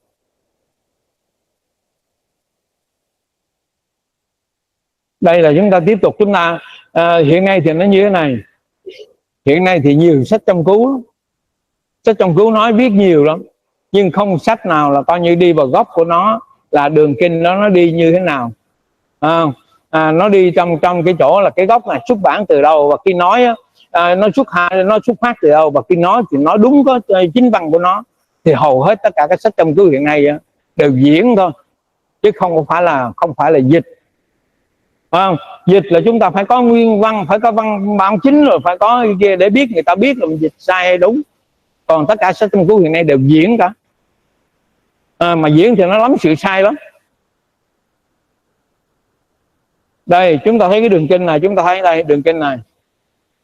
Thì trong đường kinh này nó có hai cái tác hại của nó. Cái tác hại thứ nhất của nó thưa quý thầy, cái tác hại thứ nhất của nó là gì? Tác nhân từ nơi khác động đến nó thì gọi là khỉ động nó. Thì như vậy thế nào? Phổi đầy trướng, khí thủng và ho suyễn, chỗ trên đòn đau nhức, nặng thì chéo tay, ôm ngực và quán mắt. Đấy là chứng tí huyết. thì chúng ta cần lưu ý chữ thủy động này nè. Chúng ta cần lưu ý cái chữ thủy động này. Cái gì là thủy động? Chúng ta cần lưu ý cái gì là thủy động. Thế thưa quý thầy, phế đây là thuộc gì? Phế là thuộc âm, âm kim. Đại trường là thuộc dương, dương kim. Phế là thuộc âm, âm kim. Vậy thì cái gì tác động tới âm kim? Thời tiết. Cái gì tác động tới nó? Đó là cái hỏa của thời tiết. Cái hỏa của thời tiết diễn ra trên hai cái hỏa. Cái hỏa thứ nhất là hỏa của quân hỏa thiếu âm, và một cái hỏa thứ hai là cái hỏa của tướng hỏa thiếu dương tam tiêu. Như vậy hai cái đường kinh là coi như thiếu dương thiếu âm quân hỏa và thiếu dương tam tiêu, nó sẽ tác động tới là coi như cái đường kinh phế. Và khi nó tác động tới đường kinh phế thì nó sẽ thì thế nào? Thì hỏa nó sẽ làm thị động đến cái hỏa của thiếu dương tướng hỏa, và cái hỏa của thiếu âm quân hỏa nó tác động đến gì? Nó làm cho cái đường kinh phổi này bị cái chứng này, bị cái chứng tí huyết. Chúng ta thấy không? Chúng ta thấy là người xưa đã viết nên cái bộ là coi như Hoàng Đế Nội Kinh, viết đúng từng cái đường kinh đi, và viết đúng cho chúng ta biết là cái gì tác động về tới nó. Thì thưa quý thầy, điều gì xảy ra trong trường hợp tác nhân từ nơi khác động đến? Thì chúng ta không có châm trên cái đường kinh phế hay kinh đại trường đâu, không châm trên cái đường kinh nó đâu, mà là châm trên cái gì tác động tới nó. Cái tác động của nó đây là hỏa trên kinh thiếu âm tâm, và hỏa trên kinh là cái gì? Kinh Thái Dương tiểu trường. Hỏa thiếu dương tướng hỏa trên kinh tam tiêu. Đó là những cái tác động tới cái đường kinh phế này. Cho nên lúc này mà chúng ta không phân biệt được chữ thủy động, mà chúng ta gì? Mà chúng ta châm trên kinh phế thì ôi thôi hỏng rồi, bệnh một nơi chữa một ngã. Và hai ông tổ Việt Nam, ông chửi một câu rất độc, đó là Hải Thượng là ông danh nhân văn hóa thế giới bảo như vậy là gãi ngứa ngoài giày, không? Còn cụ Nguyễn Đình Chiểu thì phải nói gì? Leo cây tìm cá. Đó, nếu mà chúng ta chữa, chúng ta không hiểu được cái thị động cái chữa này thì là coi như hai ông tổ người ta chửi rất là độc, không? Nếu mà thầy nói thầy Hải Thượng, thầy nói con ơi, con chửi như vậy là con gãi ngứa ngoài về. Còn cụ Nguyễn Đình Chiểu thì cụ nói là con ơi, con chửi như vậy là con leo cây tìm cá.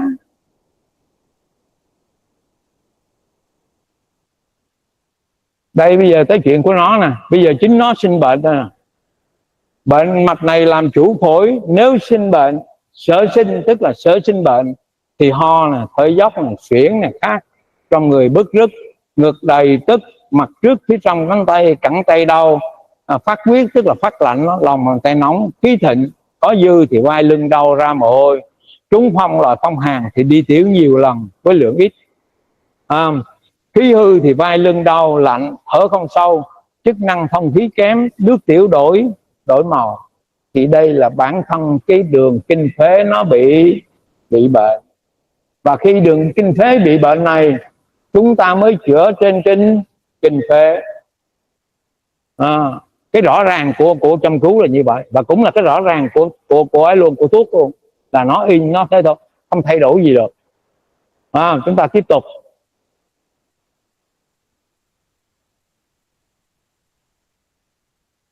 Đây chúng ta qua một số cái điều là một số cái điều bắt đầu rồi. Người ta biết trong nội kinh, biết là người sau sẽ học, để mà coi như chẩn đoán là cái mạch nào bị bệnh. Thế là chúng ta thấy gì? Khi so sánh mạch thốn khẩu ở tay bên phải với mạch nhân nghênh ở bên trái, nếu thốn khẩu gì? Nếu thốn khẩu có 3 loại mạch tượng lớn hơn mạch nhân nghênh thì đó là dương thịnh. Nếu như là mạch hư thì thốn khẩu ngược lại, nhỏ hơn, có 3 loại mạch tượng nhỏ hơn mạch nhân nghênh. Cái điều này thì viết cách đây 2000 năm rồi, nhưng không có thầy thuốc nào vận dụng cả. Bởi vì cứ nghĩ rằng là ba này đây, đại tam bội ư nhân nhân lên, tức là lớn hơn ba lần, thì cứ nghĩ là coi không biết cái gì lớn hơn ba lần. Bởi vì sao? Bởi vì lúc đó bắt mạch mà không biết lý thuyết tiết sống. Không biết thì mạch gồm có gì? Gồm có biên độ là yếu tố thứ nhất, gồm có là có nhịp độ là yếu tố thứ hai, cường độ là yếu tố thứ ba, đặc trưng của mạch là ví dụ mạch hoạt, mạch sắc là yếu tố thứ tư. Trong bốn cái yếu tố mạch này có ba yếu tố mạch mạnh hơn thì đó là cái đó thịnh. Bởi vì chúng ta bắt mạch, mà chúng ta bắt mạch theo cái kiểu của cái thời, coi như là của cái thời của những người mà coi như là cách đây, coi như là mà cách đây chừng hơn vài chục thế kỷ, thì làm sao mà coi như ấy được mười mấy thế kỷ thì làm sao mà chúng ta biết được cái mạch bắt là cái mạch gì. Thế cho nên là chúng ta, đó là bởi vì chúng ta không biết được các yếu tố của mạch. Yếu tố của mạch gồm có mạch tượng. Đây chữ mạch tượng này thưa quý thầy, chữ mạch tượng này á là nó gồm có cái gì? Thứ nhất, mạch tượng là một loại sóng mạch. Thế mà đã có sóng mạch thì nó phải có gì? Phải có biên độ, phải có bước sóng dài. Biên độ là cao hay thấp, đại hay tiểu, bước sóng là trường hay đoạn. Đó. Rồi nhịp điệu là cấp hay hoãn. Cường độ là thậm hay vi, mạnh hay yếu, hư hay thực. Đó là các yếu tố của mạch học. Thế cho nên không có biết được cái đó, và điều đó để cho tới ngày nay thì chúng ta hình dung là như vậy. Cho nên một số người tham dự cuộc hội thảo hôm nay mà chưa biết về cách coi như về các mạch tượng hiện ra, các mạch tượng, thì sẽ không xác định được cái đoạn bắt mạch này, không xác định được cái cách bắt mạch này.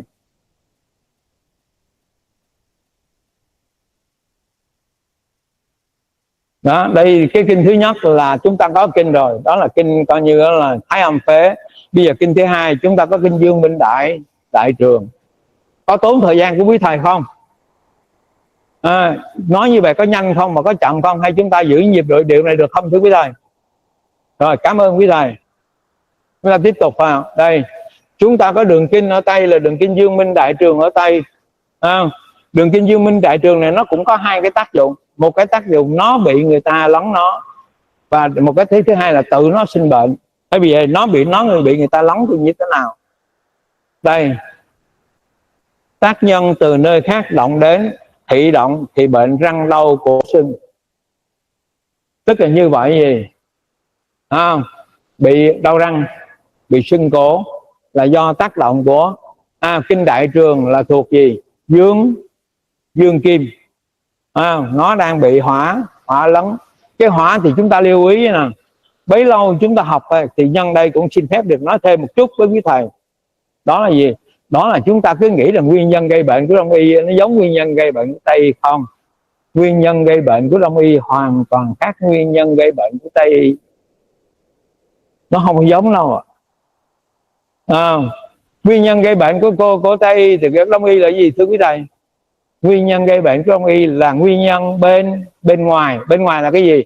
Phong hàn thử thấp táo hỏa. Tức là bên ngoài là gì? Gió, phong, hàn, lạnh, thử, nắng, thấp, ẩm, táo, khô ráo, và hỏa là nắng. Nóng, hỏa là nóng. Như chúng ta có gì? Nhưng nguyên nhân gây bệnh của Đông y là như vậy. Chứ nguyên nhân tới bệnh Đông y không phải là con virus, hay không phải là coi như là con vi trùng, mà nó là nguyên nhân gây bệnh của nó là coi như là nguyên nhân bên ngoài là phong hàn tự thấp tá hỏa. Nguyên nhân bên trong là gì thưa quý thầy? Nguyên nhân bên trong là do thất tình, hỷ vui quá gây ra bệnh, buồn quá gây ra bệnh, lo nghĩ quá gây ra bệnh, sợ hãi quá gây ra bệnh. Thì cái thất tình này nó gồm có 7 yếu tố. Hỷ nộ bi yêu tư kinh khủng. Thì cái 7 cái yếu tố của tình trí này nó gây ra cái bệnh. Thì cái bệnh này gây ra bệnh nội thương, gây ra bệnh ở bên trong. Nguyên nhân gây ra bệnh ở bên trong là nội thương. Còn đông y ta còn nguyên nhân thứ ba nữa, đó là ra đường bị xe tông, ra đường ngã xe, hoặc thậm chí là coi như bị người ta đánh nữa, bị đánh nhau nữa, thì đó là coi như nguyên nhân đó là bất nội ngoại nhân, không thuộc nguyên nhân bên trong và không thuộc nguyên nhân bên ngoài. Thì chúng ta lưu ý như thế. Thế cách chữa của chúng ta gì đây? Cách chữa của chúng ta là chúng ta can thiệp tới cái gì? Can thiệp tới cái gì biến động? Chúng ta can thiệp tới cái gì gây biến động? Cái gây biến động ở đây là gì? Nó nếu cái đường kinh này thuộc kim thì cái biến động của nó là do hỏa gây ra. Đó là cách chữa của chúng ta. Đông y chúng ta chỉ như vậy. Cái cách chữa này nó hay dở thưa quý thầy? Nhìn vậy chứ rất hay. Ví dụ quý thầy thấy nè, sau khi con của chúng ta nó bị bệnh thủy đậu, đứa con của chúng ta nó bị bệnh thủy đậu, thì sau khi chữa hết thủy đậu thì nó sẽ là coi như khỏe mạnh bình thường. Nhưng lúc này cháu nó thực sự không khỏe đâu, bởi vì bản thân con virus Varicella zoster virus nó vẫn ở trong tủy sống của cháu bé này, và nó chờ đến khi mà cháu bé này lớn lên như chúng ta, rồi đi ra đường buôn bán làm ăn, rồi coi như lăn lộn, coi như mưa gió nắng nôi, thì như vậy thì cái thời tiết đó nó ảnh hưởng tới là nó ảnh hưởng tới chỗ gì? Phế nhiệt thì hại phế, mà phế thì chủ già lòng. Thì lúc này con virus Varicella zoster virus này nó mới phục hoạt ra ngoài, nó gây ra cái bệnh zona. Đến lúc này thì chúng ta mới biết là coi như là như vậy gì? Như vậy Tây xác định là nguyên nhân gây bệnh do con Varicella zoster virus, nhưng mà không chữa được nó. Hết cái bệnh thủy đậu là Varicella là bệnh thủy đậu đó. Hết cái bệnh thủy đậu thì nó ở trong tủy sống, nó chờ đó, chờ cơ hội, để khi mà chúng ta chân khí suy, rồi coi như là phế nhiệt, hay là coi như tất cả thì nó sẽ bùng ra, nó phát. Và nó phát ra thì nó sẽ phát ra, bây giờ là phát ra zoster, tức là phát ra bệnh Asperg zoster là zona. Như vậy đông y ta chữa sao? Đông y ta không chữa con virus Varicella zoster virus, mà chữa bằng cách không cho cái điều kiện nó diễn ra cái con virus Varicella zoster virus này nó sinh ra bệnh thủy đậu. Từ cái thủy đậu mà nó phục hoạt để nó gây ra bệnh zona, ta không cho nó. Không để cơ thể là coi như là phế quá nhiệt, không để chân khí suy. Chân khí suy uống thuốc được không? Uống thuốc đông y bổ chân khí được. Phế nhiệt uống thuốc được không? Được.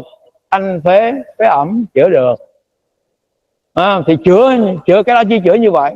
Nhưng bản thân là con Varicella zoster virus là coi như là cứ nằm nó bất hoạt thôi, không thể nào có điều kiện để mà hoạt động. Như vậy từ hàng nghìn năm nay, các bậc tổ của đông y chúng ta đã biết là gì? Tớ có cần biết là coi như là cái nguyên nhân gây bệnh là gì, và gọi chung nó là một từ thôi: tà khí gây bệnh, gọi chung vậy thôi. Còn khi chữa gì, anh có tà khí đi nữa mà anh không có là coi như là cái điều kiện gây bệnh thì nó cũng không phát bệnh. Đông y ta đã lựa chọn cái chính xác nhất ở trong bệnh y học để điều trị. Có lẽ cái này là một số chúng ta chưa được là coi như là trong chương trình giảng dạy chúng ta coi như chưa được nói về cái nói sâu về cái nguyên nhân gây bệnh khác nhau giữa đông y và tây y, đúng không? Phải không? Chúng ta chưa biết, và chúng ta cứ chữa theo tây y. Chúng ta bảo chúng ta chữa con virus chả chữa được đâu à. Virus nó nhập nó vào trong người chúng ta, thì khi ta lìa đời nó mới lìa đời, còn khi ta còn sống thì nó cứ ở trong người ta thôi. Lưu ý cái đó. Nhưng mà nó chờ điều kiện, mà cái điều kiện đó chỉ có thầy thuốc đông y làm được. Đó là gì? Thầy thuốc đông y không để cho cái điều kiện đó tạo điều kiện cho cái con virus là cái nguyên nhân gây bệnh thực tế nó diễn ra bệnh. Đông y ta làm được như vậy, thậm chí làm được rất hay là khác nữa. Cho nên hôm qua thì có quý thầy đây, có một số thầy đã nghe cô Sơn nói rồi. Cô Sơn đã nói rằng nó có khác nhau đó, nhưng cô Sơn không phân biệt được rõ là gì. Nguyên nhân gây bệnh đông y và nguyên nhân gây bệnh tây y hoàn toàn khác nhau. Hai nền y học này họ chữa hoàn toàn khác nhau trong nguyên nhân gây bệnh. Thế bây giờ chúng ta sử dụng hệ kinh lạc, chúng ta sử dụng coi như tất cả những thuốc như vậy thưa quý thầy. Cho nên tí nữa chúng ta sẽ thấy là gì, đông y ta chữa là coi như ngày xưa. Đông y chúng ta bây giờ trong các nhóm thuốc thì chia nó làm 30 cái nhóm thuốc gây bệnh, và 30 cái đó là chữa các điều kiện gây bệnh. Phong hàn thì cô phong tán hàn, phong nhiệt thanh nhiệt, và coi như là thanh nhiệt, thấy không đó. Và coi như là hư, chính khí hư bồi bổ. Nó đông y ta làm hay vô cùng. Thế cho nên có hai cái trong cái tài liệu của quý thầy đó, chúng ta có 20, chúng ta có 30 cái trị pháp, và 30 trị pháp cũng là 30 cái công dụng để mà chúng ta dùng thuốc để chữa bệnh hay chăm cứu. Quý thầy thấy là coi như là người xưa người ta lựa chọn rất hay, phải xác định trước từng nguyên nhân gây bệnh của nó. Đấy là phải nói thêm với quý thầy như thế. Bây giờ chúng ta tiếp tục.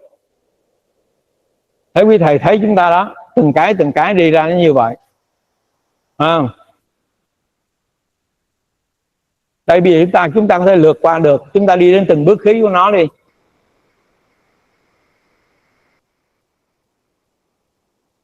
Đây là tất cả cái đường, tất cả cái này thì nếu mà ai cần á, ai cần thì có thể ghi số Zalo của tôi, rồi coi như tôi sẽ chuyển bản PDF cho. Zalo của tôi là Nguyễn Ngữ, 0913 437 683. Ai cần mấy cái bài, bởi vì đây chúng ta lượt qua để chúng ta đi cái nội dung chính của nó là thuốc. Nội dung chính nó là thuốc, cho nên nếu ai cần những cái bản này, chúng tôi sẽ gửi file PDF cho. Để chúng ta giảm bớt thời gian mà chúng ta có được tài liệu gốc để học. Vấn đề là giảm bớt thời gian nhưng vẫn có tài liệu gốc để học, chứ không thể coi như học lơ mơ được. Con mời đọc lại hả?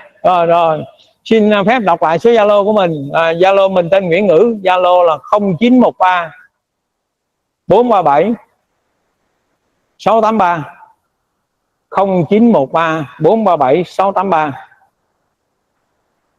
Xin làm ơn đừng có gửi cho mình cái lời chúc mừng buổi sáng hay chúc tối ngủ ngon rồi nha. Tại vì bây giờ là trên này gần 1000 người trong này, mà coi như cái ngày nào cũng phải trả lời là coi như là chúc mừng buổi sáng với chúc ngủ ngon thì không có thời gian đâu. Cho nên là cứ gửi cái gì cần thì cứ gửi thôi, chứ đừng có chơi Zalo theo.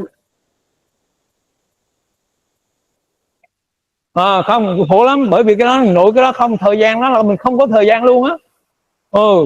Cho nên bởi vì bây giờ trong này gần 1000 người trong này rồi, mà cứ người nào cũng coi như buổi chúc mừng buổi sáng chúc. Mà trong lịch sử á, khi người ta gửi cho mình một tin nhắn mình không nói thì người ta gửi cái tin thứ hai rất khó chịu. Cái tin thứ hai là gì? Nhắn tin để biết là bạn có bình an hay không, mà không thấy bạn trả lời là thấy chua rồi. Thấy chua rồi. Cho nên là thông cảm nhau nha, thông cảm nhau được với bạn. Rồi xin tiếp tục bây giờ mình lượt qua cái này. Khi mình nói mình sẽ gửi cái file này cho đến anh em nào cần thì chỉ nói mình làm ơn gửi cái file đó, thì mình gửi cái file hệ, cái file gì triệu chứng của hệ kinh lạc thì mình sẽ gửi. Đây bây giờ tới bước sống thứ hai thưa quý thầy. Bước sống thứ hai là đây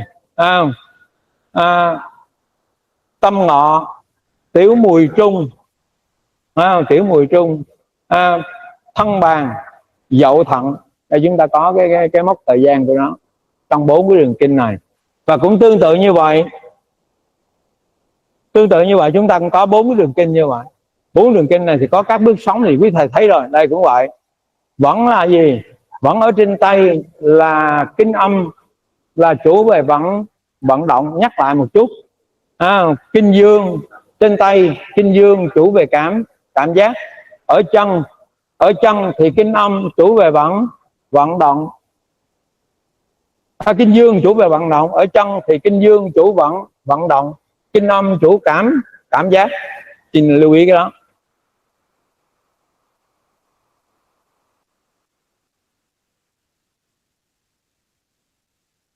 Các đường kinh nó cũng vậy thưa thầy. Đấy, sự chuyển động của nó như vậy.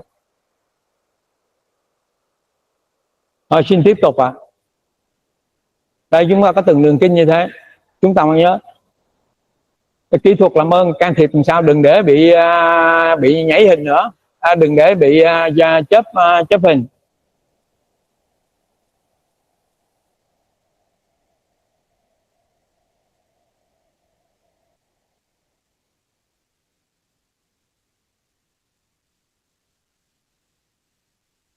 Coi dùm này chút tại sao vậy đây cái này thì mình nói là mình gửi file cho các anh chị, file PDF.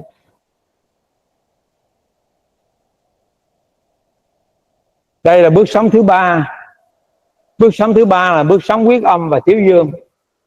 Thì nó bắt đầu từ giờ là đây bây giờ là Tam Bào 19 giờ đến giờ là Tam Tiêu là 21 giờ. Từ Tam Tiêu cho đến là Đỡm là 23 giờ, từ Đỡm đến Can là 1 giờ là đến 3 giờ.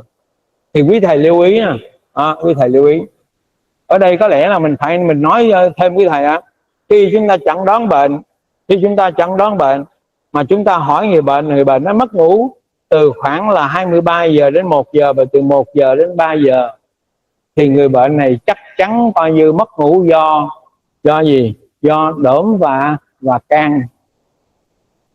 Chúng ta hình dung ra liền, cái giờ này. Cứ hỏi người bệnh nhân nó mất ngủ, vậy thì mình sẽ hỏi người ta là mất ngủ đầu hôm hay mất ngủ ở cuối hôm. Cuối buổi là sẽ từ 23 giờ tới 1 giờ và từ 1 giờ tới 3 giờ là những giờ mất ngủ của Đỡm và của Can, để biết mà chữa. Thì lúc đó nếu mà do Can thì chúng ta chưa mất ngủ, nhưng chúng ta chữa một cách đơn giản, chúng ta dùng bài Long Đỡm tả Can. Còn nếu mà coi như là Can, cái người bệnh đó là coi như Can hư, thì chúng ta dùng là coi như là tư dưỡng can thận, lật ra là có bài thuốc, có phương châm ngay lập tức.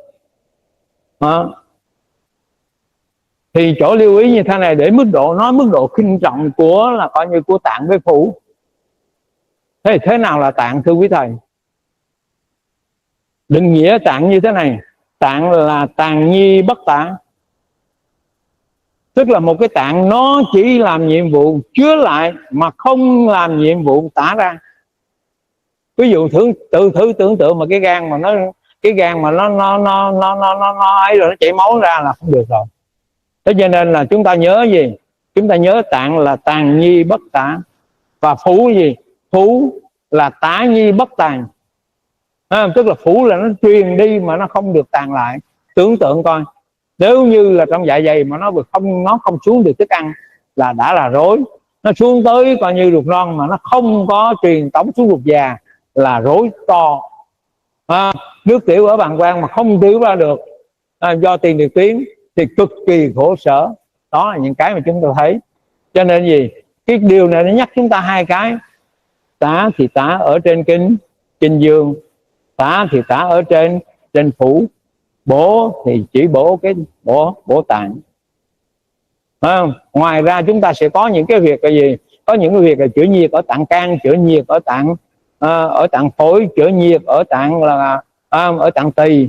Thì những cái việc này chúng ta dùng để chữa nhiệt ở cái tạng đó, chứ không phải tả cái tạng đó. Lưu ý. Cho nên là định nghĩa tạng phủ chúng ta xin phép được nhắc lại là gì?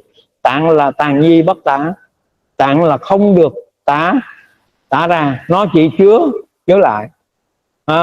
Và cái thứ hai nữa là phủ là truyền tống nhi bất tàn, tức là nó chỉ chuyển đi, không được giữ lại. Giữ lại cái gì trong phủ cũng nguy hiểm cả. Đó, lưu ý hai cái chỗ vì sao chữ tạng phủ. Chứ nhiều khi chúng ta thấy chữ tạng phủ chúng ta cứ dùng nó như cái lẽ đương nhiên mà không chịu tìm ra. Ví dụ chẳng hạn có một bệnh nhân tới chữa bệnh đau cuộc sống, cái tới khám bệnh rồi xong hết chữa bớt không rồi đó. Thì người bệnh nó nói làm sao? Người bệnh nó nói: thầy ơi, em không ngờ bệnh đau cuộc sống mà nó nguy hiểm như vậy. Em mà không có thầy chắc em mà coi như là nằm chỗ quá. Thì mình nói: trời ơi, cái nhà có cái cục nhà, con người có cái cục sống mà không thấy cái tầm quan trọng nó. Bây giờ mới nói là coi như nó quan cái cục của sự sống cơ mà. Đó, cho nên chúng ta chưa thấy được cái chuyện coi như cái cục của sự sống nó quan trọng tới cỡ nào. Chỉ nghe nói không, cái gì người bệnh đó. Ở trên tôi thì hầu như là sao, trên Gia Lai là làm cà phê và làm coi như làm cà phê và làm sữa tiêu, cho nên các anh bạn anh tới xong rồi lúc mà tôi chữa bệnh cho anh bớt xong rồi thì là coi như anh đến ôm tôi nói thầy ơi em mừng quá thầy. Nói mừng gì vậy? Bởi bớt bệnh ai cũng mừng. Không, nói thưa thầy em vào đây là em đầu tư để em coi như là trồng tiêu, nhưng mà khi em bị cái đau cái cột sống này, nếu thầy không chữa thì em nằm em đếm tiền chứ em không ngồi để đếm tiền được. Có thời kỳ tiêu nó lên đến cái mức vậy. Nói thẳng một câu luôn, anh nói câu em nếu mà không bớt bệnh như bây giờ đây là em chỉ có nằm em đếm tiền thôi chứ em không có ngồi đó. Cà phê và hồ tiêu cũng đã tạo cho một cái cuộc sống vậy, và người ta làm rất là khó. Bởi vậy chúng ta lưu ý mấy chỗ này, cho nên khi chúng ta nói bệnh vậy thì tương tự như vậy. Chúng ta có một chuyện đây, trở lại một chút về cái đồ kia, chắc trở lại hơi dài chút xíu.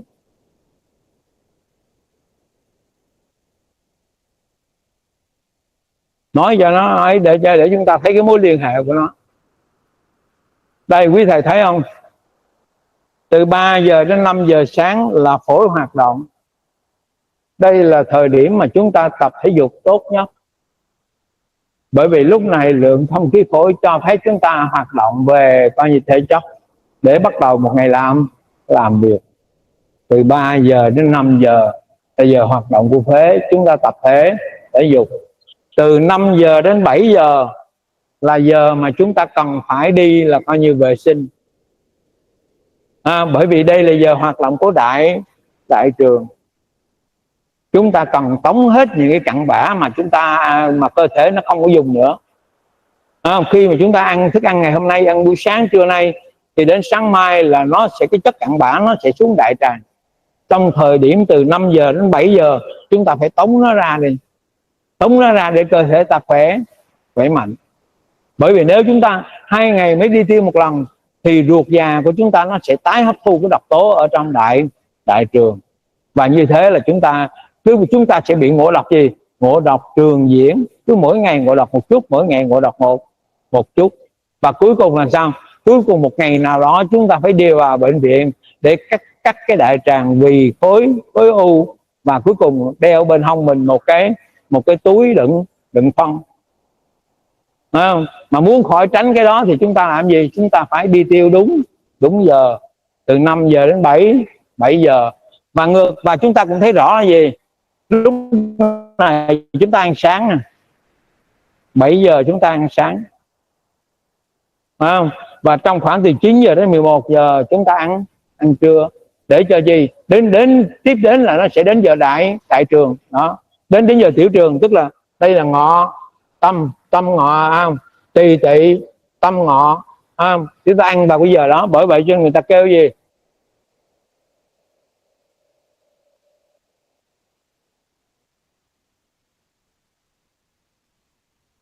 Đây, bởi vậy chúng ta sẽ ăn ăn trưa trong giờ này,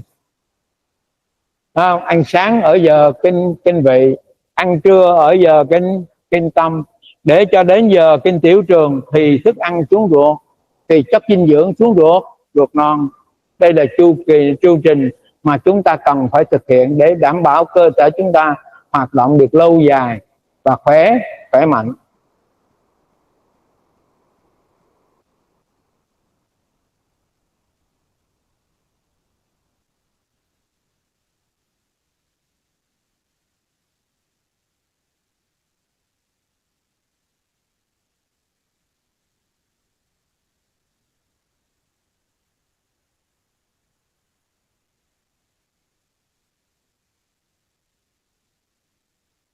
Đây thưa quý thầy, sau khi chúng ta khảo sát hết 3 bước sống mình sinh rồi, chúng ta biết một quy luật là gì?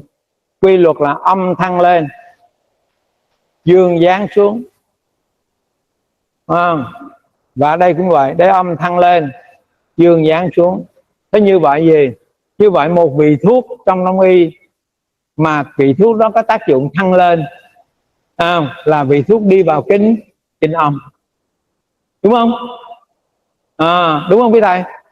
Và một vị thuốc đi vào kinh dương thì nó sẽ có tác dụng giáng xuống. Chúng ta lưu ý cái đó.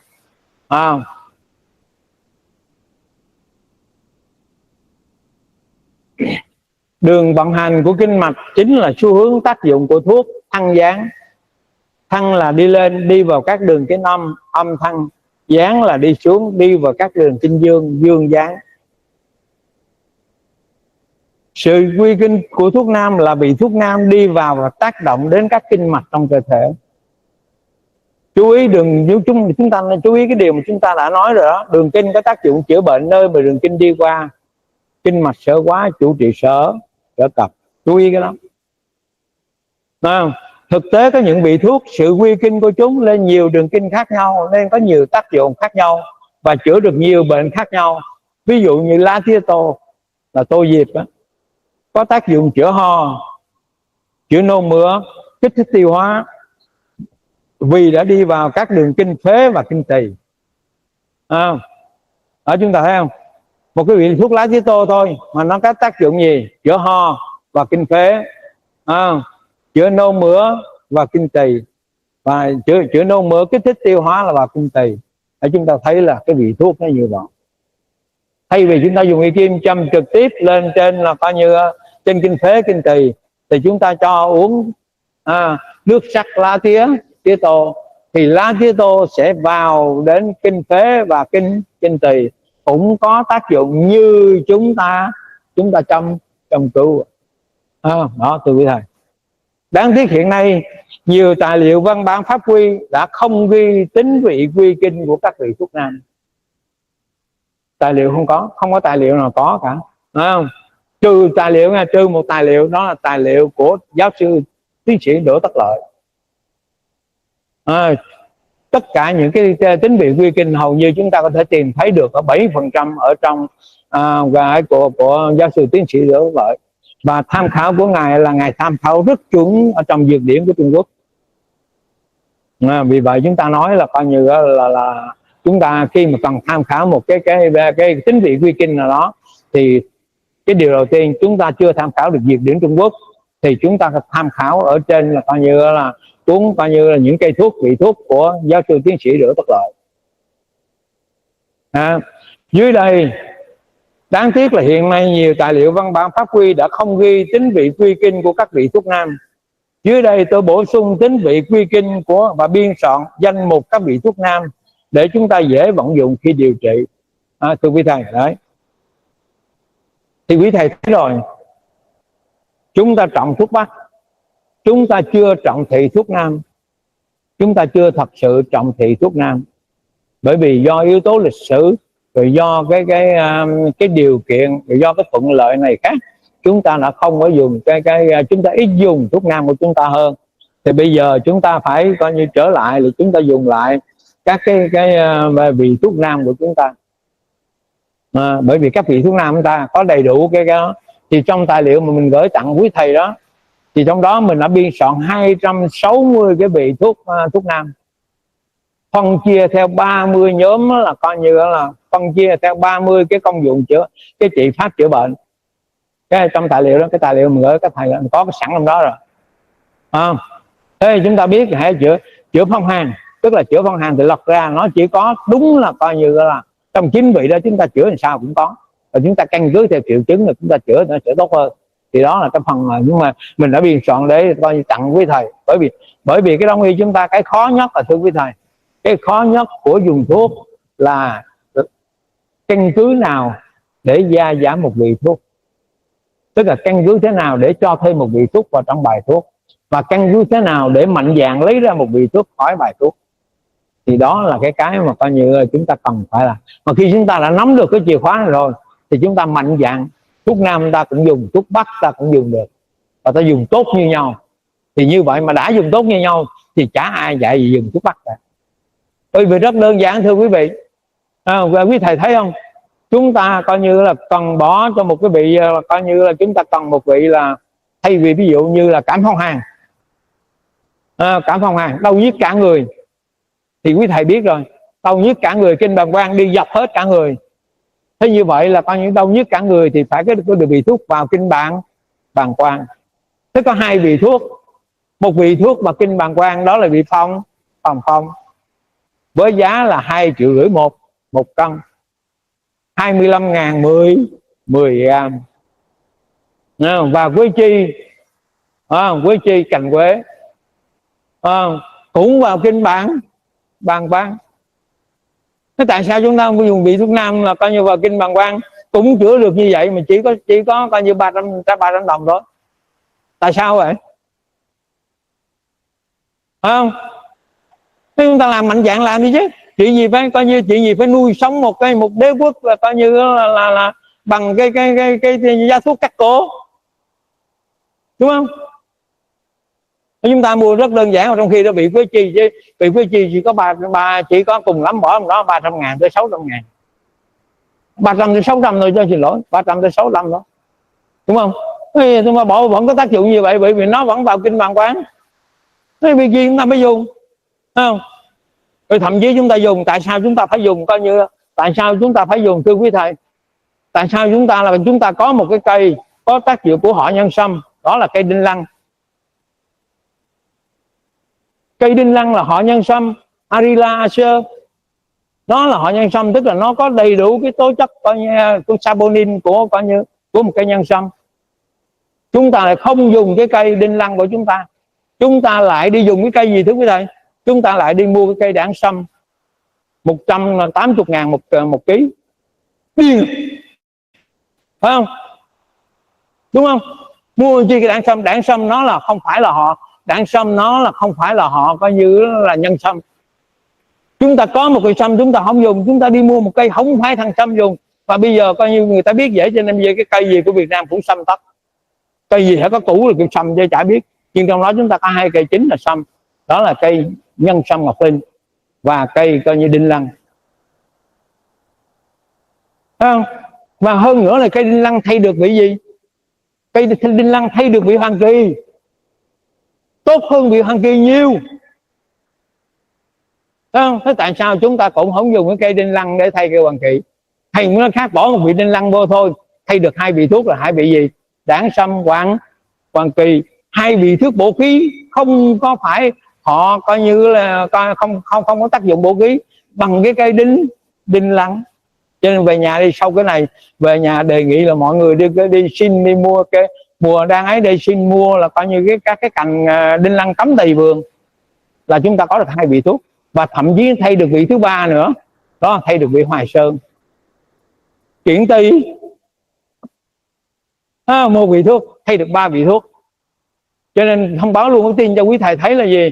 Thông báo luôn một cái tin là sau khi thằng Trung Quốc đưa lên trên trang mạng cái cây sâm, cái cây đinh lăng của mình đó, với cái tên là gì? Vũ Diệp Nam Dương Sâm,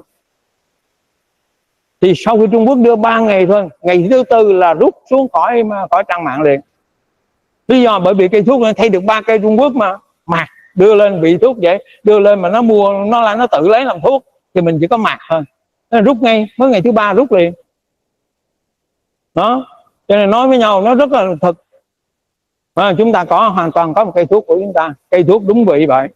Còn bây giờ cái hẹn nghe cái gì cũng xong á, nó sẽ lỡ đi của chúng ta nhiều chuyện.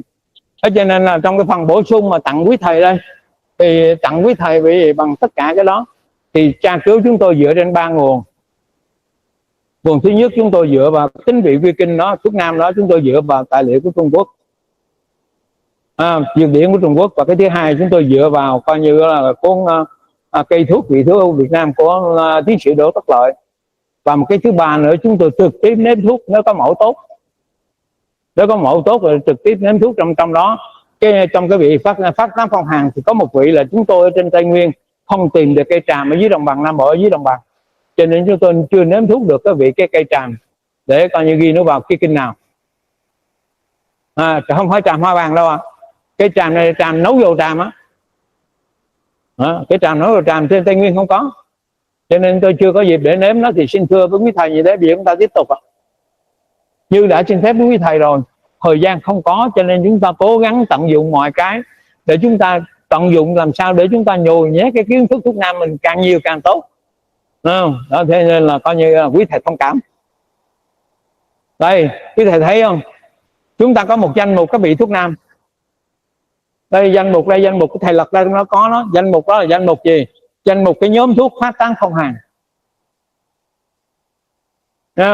Thế thì điều đầu tiên gì thưa quý vị, phát tán phong hàn thì nó phải có vị ấm, đúng không? Thì tất cả những cái vị thuốc trong này đều có tính ấm cả, bởi vì có tính ấm nó phải phát tán được phong hàn. Thế trong đó chúng ta gồm có những cái vị đây, quý thầy thấy chúng ta có những cái vị như vậy. Cái bạch chỉ vào kinh gì? Vị cây.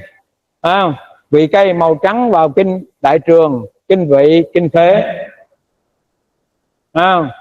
Cái kinh giới của chúng ta vào kinh phế và kinh can.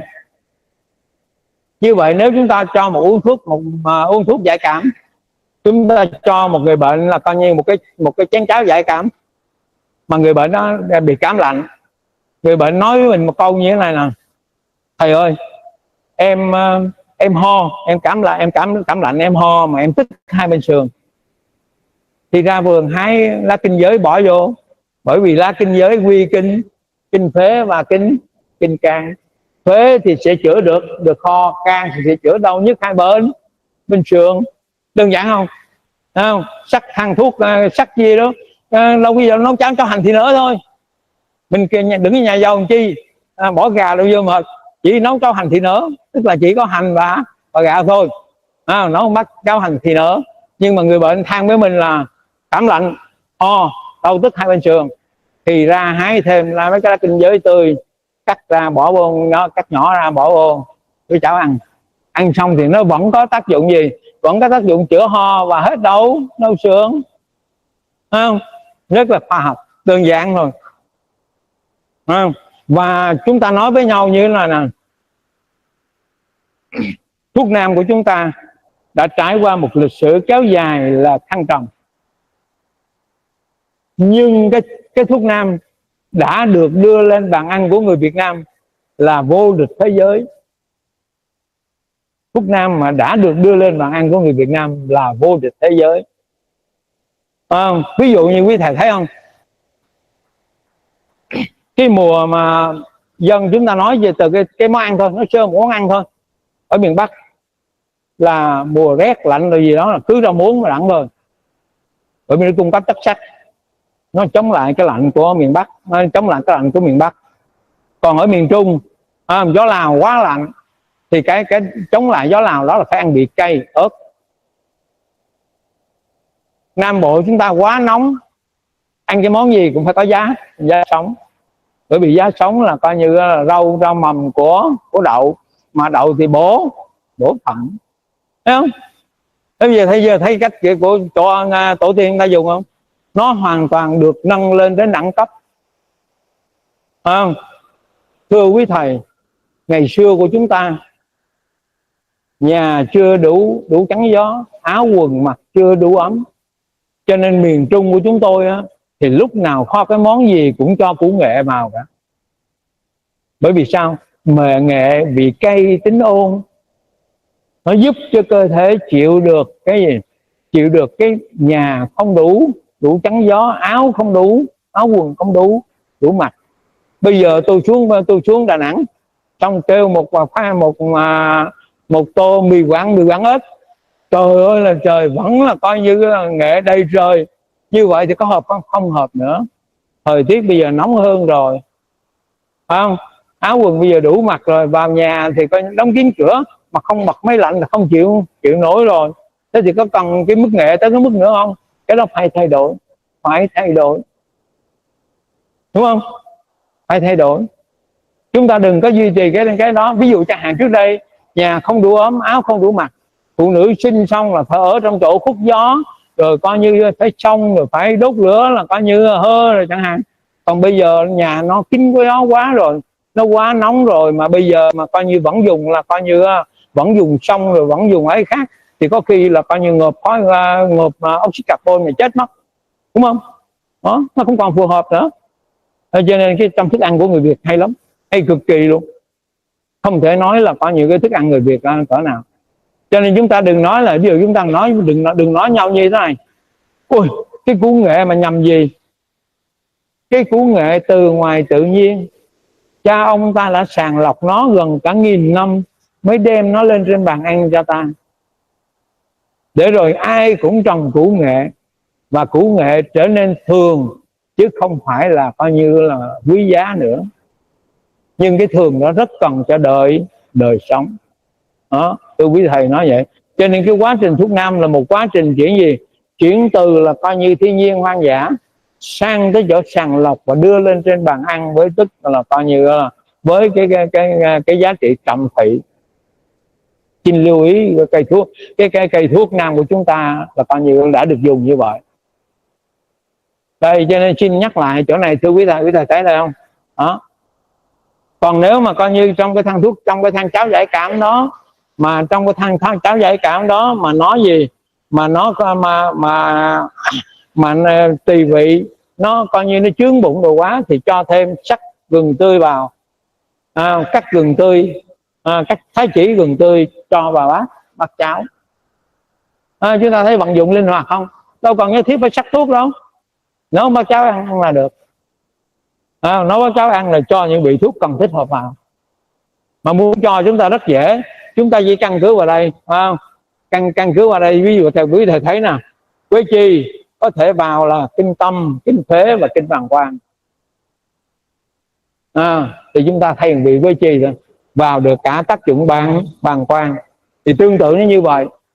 Thế như vậy căn cứ trên chỗ đó, căn cứ trên cái 30 nhóm thuốc đó, thì quý thầy đã sao, đã có tự tin một chút chưa? Có tự tin rồi thì tự tin mình biết rằng vị thuốc nào cần thêm vào, vị thuốc nào cần lấy ra. Và đây là điều quan trọng nhất ở trong việc điều trị bằng thuốc nam, quan trọng nhất. Bởi vì khi chúng ta tin rằng chúng ta làm đúng thì chúng ta sẽ làm được. Còn khi mà chúng ta không có cơ sở để tin nó thì chúng ta sẽ thất bại chắc luôn. Bởi vì mà mình làm xong mà coi sợ không biết nó đúng hay sai thì chúng ta sẽ không thể tin tưởng để mà làm được đó. Giờ tiếp tục. Thế nên trong đó thì trong cái chỗ đó có chia ra thưa thầy, trong đó có chia ra là 30 nhóm thuốc. Và nếu được thì trong cái chút nữa mình sẽ giới thiệu một cái tài liệu cho luôn trong 30 nhóm các bài thuốc. Cái mà mình tặng các vị đó là quý thầy đây là 30 nhóm thuốc, 30 nhóm vị thuốc. Còn cái quyển sách mà của giáo sư Hoàng Bảo Châu đó thì ngài chia các bài thuốc theo là coi như 30 cái nhóm coi như công dụng này. Như vậy muốn cái công dụng gì ta lật ra ta có bài thuốc đó ngay. Giáo sư Hoàng Bảo Châu là giáo sư hàng đầu của y học Việt Nam về đông y. Nên là mà tất cả những cái vậy thì khi có đủ cơ sở đó, chúng ta muốn dùng bài thuốc nào, chúng ta gia giảm làm sao, chúng ta căn cứ theo tính vị của nó mà chúng ta gia giảm thưa quý thầy. Thì đây là mình ví dụ một cái, là mình lấy ví dụ một nhóm thôi, nhóm phát tán phong hàn. Thì vì công dụng của nó là phát tán phong hàn thì quý thầy thấy rồi, tính vị của nó, tính của nó toàn bộ là tính ấm hết, toàn tính ấm hết. Còn vị thì có cái vị thì rồi chúng ta biết rồi, riêng cái quy kinh thì chúng ta biết để chúng ta lựa chọn.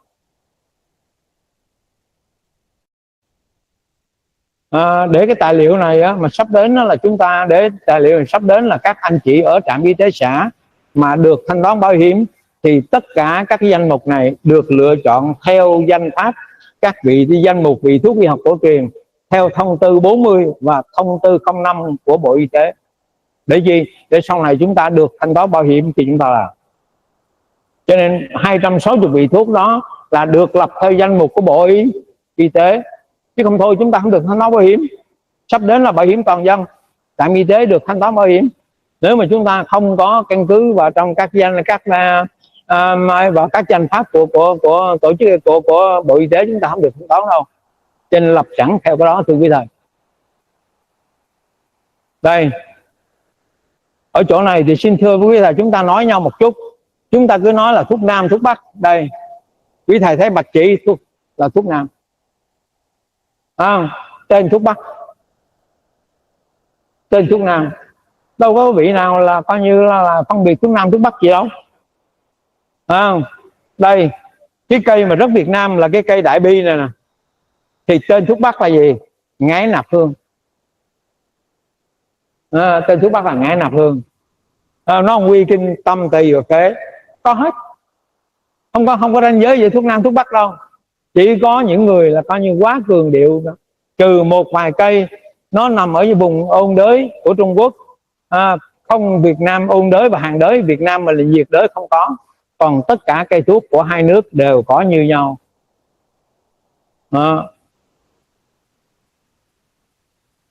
Đây quý vị thấy kinh giới này, kinh giới của chúng ta đây, như lúc nãy nói chúng ta chỉ cần ra vườn hái nắm lá kinh giới thái nhỏ cho vào bát cháo hành là coi như ok, là chữa được cái cảm lạnh ngay. Mà tới đây kinh giới tiếng Việt, kinh giới tiếng Tàu có khác gì đâu, mà chúng ta cứ lúc nào cũng cứ là coi như mang cái thân, là coi như là cái gì, mang cái thân nhược tiểu, là lúc nào cũng cứ nghĩ là phải phụ thuộc vào cây thuốc của Trung Quốc. Đây quý chi đây, quý thầy thấy quý chi không? Quý thầy biết rồi, cây quế Việt Nam là tốt nhất thế giới, cho nên quế Việt Nam được gọi là quế quang. Cây quế ở đâu? Cây quế ở vùng là coi như Thanh Hóa, ở vùng coi như Quảng Nam, cây quế tốt nhất thế giới hiện nay. Trong khi đó chúng ta cứ coi như mãi là cứ nghĩ rằng cây thuốc của chúng ta không, nó cực kỳ tốt. Một người bạn của mình nhờ mình làm mối cho lấy cái quế của Quảng Nam, xong anh ta xuống anh ta lột vỏ quế, anh ta mài và đánh bóng cái phần bên ngoài rồi cuộn lại thành cuộn bán xuất khẩu sang Đài Loan, để Đài Loan ta để lên bàn thờ ngày Tết. Một chuyến thôi bằng ta làm bao nhiêu tiền, không? Trong khi đó là quế ở Quảng Nam mình thì coi như để đó không khéo gì chặt cây đóng chuồng bò khối. Đây củ gừng, sinh cương, chúng ta thấy có hết, đâu có gì không có đâu. Cái này thuốc bắc thuốc nam gì cũng vậy, cũng còn gọi là sinh cương, không thay đâu gì được. Tôi làm cuộc điều tra, tôi mới nói chị ơi, tôi ra ngoài chợ tôi nói chị ơi, sao chị không bán cái củ nghệ Việt Nam, chị bán cái củ nghệ của mấy con Tàu này chi vậy? Chị ấy làm một cái test mà tôi giật mình luôn. Chị ấy nói anh chú xem chị làm nè, cái củ nghệ, cái củ gừng của Trung Quốc á, giả mà cho vô cái nước mắm không thật á, nó vẫn trong vách. Nhưng cái củ nghệ của Việt Nam á, mà giả mà cho vô nước mắm không đúng nước mắm, nó đục mem thôi. Mà đục mem ai dám đem lên làm trên bàn ăn. Mà hiện nay thì nước mắm là 90% là giả rồi, thấy không? Thế cho nên phải bán nước mắm giả thì bây giờ phải bán củ gừng cũng giả nốt. Thế thôi. Mình tới mình hỏi rồi, nó trời ơi tội quá chị làm ơn chị bán giùm bán giùm tôi cái củ gừng của Việt Nam đi. Chị nói không có đâu, chị làm cho em thấy liền. Nó làm ra mình thấy ngửa luôn hả? Tức là giả cũng hai cái đó cũng chai nước mắm đàng hoàng, một chai nước mắm giả lên hai thứ, cái củ nghệ của cái củ gừng của Trung Quốc giả lên chế nước mắm vô vàng uống. Trong khi đó là coi như cái củ nghệ của Việt Nam, cái tính chống độc của Việt Nam cao hơn, đổ vô nó đục còn hơn nước cơm nữa thôi, chứ làm sao mà đem lên trên bàn tiệc được đó. Thế cho nên là cuối cùng cái giả nó phải đi với giả, chứ nào không đi như kia được, đúng không đó. Cho nên phải dùng lại quý thầy. Đây tô diệp, trong tô diệp này nó có hai vị thuốc thưa quý thầy. Alo, trong tô diệp có hai vị thuốc. Một cái vị thuốc á, là cái lá này, cả cái lá và cái cành này. Cái lá không thì kêu là folium, còn cái cành này á, là Ramurus, là cái cành này không á, thì có tác dụng an tai. Chị em nào mà coi như là có con cháu mà nó khó thì lấy cái cành thôi. Cái cành của cái cây tía tô này là tô ngạnh á, nó có tác dụng an thai rất là tốt. Rồi chúng ta cứ phải thấy nghe nói coi như con cháu an thai, động thai rồi là lo liền. Cây tía tô chỉ lấy cái cành thôi, cái ngạnh, tô ngạnh uống, sắc uống là ổn ngay. Đó, đây là cái cây này nè. Cây hồi nãy chúng ta nói là cây tràm, cái bạch thiên diệp nè. Cái bạch thiên diệp này chúng tôi chưa có mẫu chính để chúng tôi nếm thuốc, cho nên là xin là coi như cái này là chưa có, coi như kia chưa có. Vì cây thì có thể vào phế rồi, nhưng phải bắt mạch coi thử nó đúng nó có vào phế hay không nữa. Còn đây trầu không, không? Cây trầu không này rất nhiều việc mà chúng ta là coi như là không ấy được. Một trong những cái hay nhất là hiện nay là gì? Cái lá trầu này tôi học được một kinh nghiệm từ các cha cố của đạo Thiên Chúa giáo. Các cha cố khi đi làm sức dầu cho người bệnh thì các cha cố già, các cha cố sợ sức đề kháng của mình kém, thì trước khi đi sức dầu cho người bệnh, cha cố lấy một cái lá trầu không rửa sạch, hơi ra nóng cho ấm rồi cho vào trong áo ngay chỗ ngay chỗ quan nguyên, rồi cài áo lại đi làm lễ sức dầu cho tín hữu. Đó, bài học đó là rất hay á. Chúng ta nhiều khi chúng ta không biết, đôi khi vì chúng ta đang cảm, chúng ta muốn đi hiến một đám ma người thân, chúng ta cũng đừng ngại mà làm như cha cố đó đi, làm rất tốt, rất đơn giản. Thấy ra hay là xong, coi như là hơi nóng đem bỏ ra nắng cho nó nóng xong cho vào trong áo cài lại, rồi coi như đi đám tang về nhà tháo ra tắm rửa xong. Nhưng nó không hay lắm, nó không phải là coi như thế đâu. Mà cái kinh nghiệm này kinh nghiệm của cha cố, bây giờ tôi thừa hưởng kinh nghiệm cha này, bữa nay ngài cũng đã 100 mấy tuổi rồi.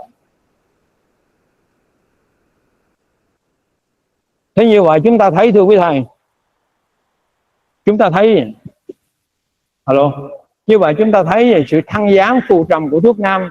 Thăng giáng phù trầm là chỉ xu hướng tác dụng của thuốc. Thăng là đi lên, đi vào các đường kinh âm thăng. Giáng là đi xuống, đi vào các đường kinh dương, dương giáng. Phù là nổi lên phân tán ra ngoài, trầm là chìm xuống đi vào bên trong. Cái cụ thể nhất là quý thầy thấy này, mùa này như là trên Đà Lạt là chuyển trái hồng xuống thành phố Hồ Chí Minh nhiều lắm, cho nên mình đi ngang mình thấy một số cái quầy bán trái hồng đó, biết không, biết trái hồng không ạ? Đó thì coi dùm mình thử xem mà mấy cái gì hết pin đó thay á, coi là hết pin nữa. Alo. Đó, cho nên là cái chúng ta biết rồi, Trung Quốc người ta dùng thị đế tức là dùng cái tay, cái cuốn của cái trái hồng đó để chữa cái chuyện là coi như là nấc là co thắt cơ hoành. Thì người Trung Quốc người ta dùng cái tay hồng là thị đế. Nhưng mình theo dõi tất cả những người, mình thấy gì? Mình theo dõi nhiều năm, mình thấy cái mùa nào á mà cái trái hồng được mùa ở trên Đà Lạt, người ta chuyển xuống dưới thành phố hay về trên Gia Lai mình nhiều á, thì mùa đó bệnh nhân trĩ nhiều lắm. Như vậy ăn trái hồng là sa búa trĩ. Lưu ý bệnh nhân bị trĩ thì đừng cho ăn trái hồng. Và có một cái chuẩn bị là gì? Hãy bán ở ngoài sạp, bán là coi như là trái hồng thì chuẩn bị thuốc chữa trĩ. Chuẩn bị thuốc chữa trĩ, thế là thuốc nó không ế đâu, chắc chắn là không ế, thế nào không có người đó.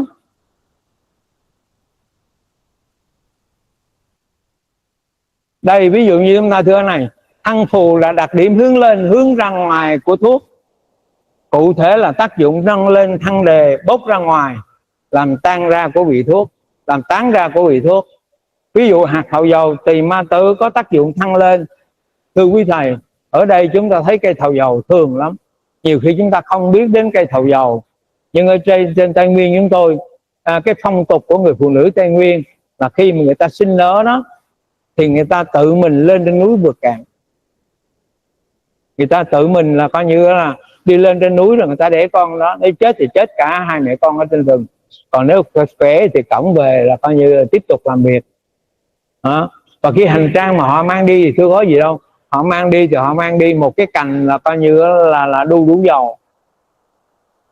Khi họ mang đi đó, họ lên rừng xanh nở thì họ chỉ mang đi một cành đu đủ dầu đó. Cành đu đủ dầu đó là khi người ta làm cái gì thưa quý thầy?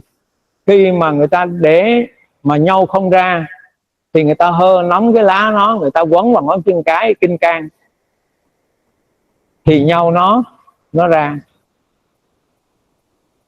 Thấy không? Và khi mà nhau ra rồi á, thì thì đồng bào dân tộc người ta hơ cái lá, cũng cái lá thầu dầu đó, người ta đắp lên huyệt bách hội để cho tử cung co lên. Hay không? Quá hay chứ phải không? Yeah. Thấy đồng bào dân tộc ta dùng chưa? Cho nên là rất là hay. Thế trong trường hợp đó chúng ta dùng ở đây gì? Như vậy quý thầy chúng ta mà nếu vẫn còn tin ở Trung Quốc, vẫn thay vì bài bổ trung huyết khí là thay bằng vị đảng sâm, chứ chưa chịu dùng là coi như đinh lăng, thì làm ơn là nói bệnh nhân là hơ cái lá là coi như là thầu dầu úp lên đầu để cho nó tăng thêm cái tác dụng tăng đề của cái bài bổ trung ích ký. Không? Đúng không? Đúng bài nó vậy đó. Chúng tôi là coi như cái kia cho uống bổ trung minh khí, mà rõ ràng là cái vị đảng sâm chẳng phải là thuốc bổ khí, nó chỉ là một cái cây là hỏi thôi, nó không phải là cây họ là coi như bổ khí của cây nhân sâm. Thì nếu mà chúng ta dùng nó bằng cây đinh lăng thì ok, nó lên. Nhưng mà nếu chúng ta dùng nó bằng cái cây kia thì làm ơn là coi như hơ thêm lá đắp trên đầu, hơ thêm lá tỳ ma tử, tức là lá thu đủ dầu đắp lên đầu, để bệnh nhân thấy coi như tử cung mau lên, bệnh nhân còn tin thầy thuốc lần sau còn tới nữa. Còn cái đây thị đế đây, trầm dáng là đặc điểm đi xuống vào trong, cho nên tai hồng thị đế có tác dụng dán xuống. Thế chúng ta biết là coi như là cái tác dụng dán xuống của cái không.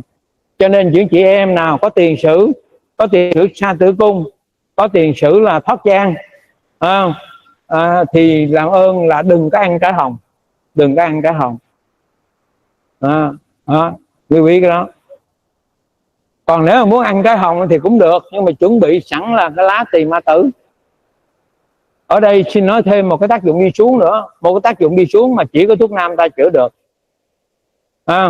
Đó là một số trẻ, đó là một số các cháu khi tới chỗ tuổi phát dục thì dịch hoàng của nó không xuống biểu. Đây là một ca phẫu thuật khá phức tạp, nhớ nha. Nó khoảng 13 tuổi, nói là cái tuổi mà thành thịnh, cái tuổi mà bắt đầu có hormone sinh dục đó là 13 tuổi nam, 16 tuổi nữ. Thì trong cái tuổi 13 tuổi của nam đó mà chúng ta sờ biểu của con mình mà không thấy cái sờ đó, mà không thấy là coi như là tinh hoàng ở trong biểu, thì làm ơn dùng một vị thuốc, dùng ngay một vị thuốc, đó là mua một chùm vải về, rồi lấy cái hạt vải là lệ chi hạch đó, lấy cái hạt vải đó, lấy một số hạt giã nát ra rồi sắc nước cho cháu nó uống, biểu nó xuống ngay mà không cần phải mổ.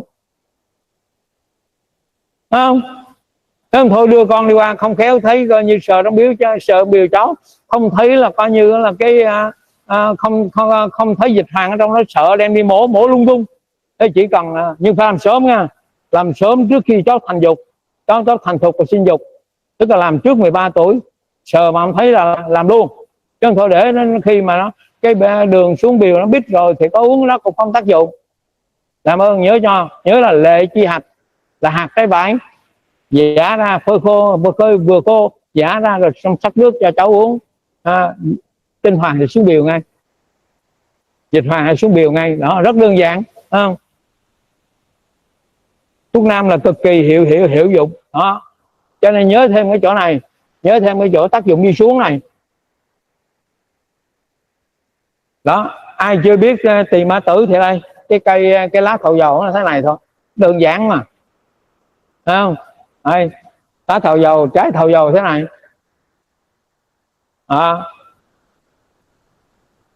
Còn đây cái này là tai hồng là thị đế. Đây tai hồng này chữa nấc. Nhưng mà ngày nay mà nói cần tai hồng thì không cần thiết đâu. Chữa nấc chỉ cần châm một huyệt là coi như ngay chỗ cơ hoành, châm một huyệt giữa là coi như là D7 là coi như D8 là xong huyệt, châm kim rút ra là hết nấc ngay, trừ trường hợp là cái nấc này muốn đi theo ông bà thì rút kim ra không hết. Còn cái nấc mà chưa theo ông bà thì chắc chắn rút kim ra là hết.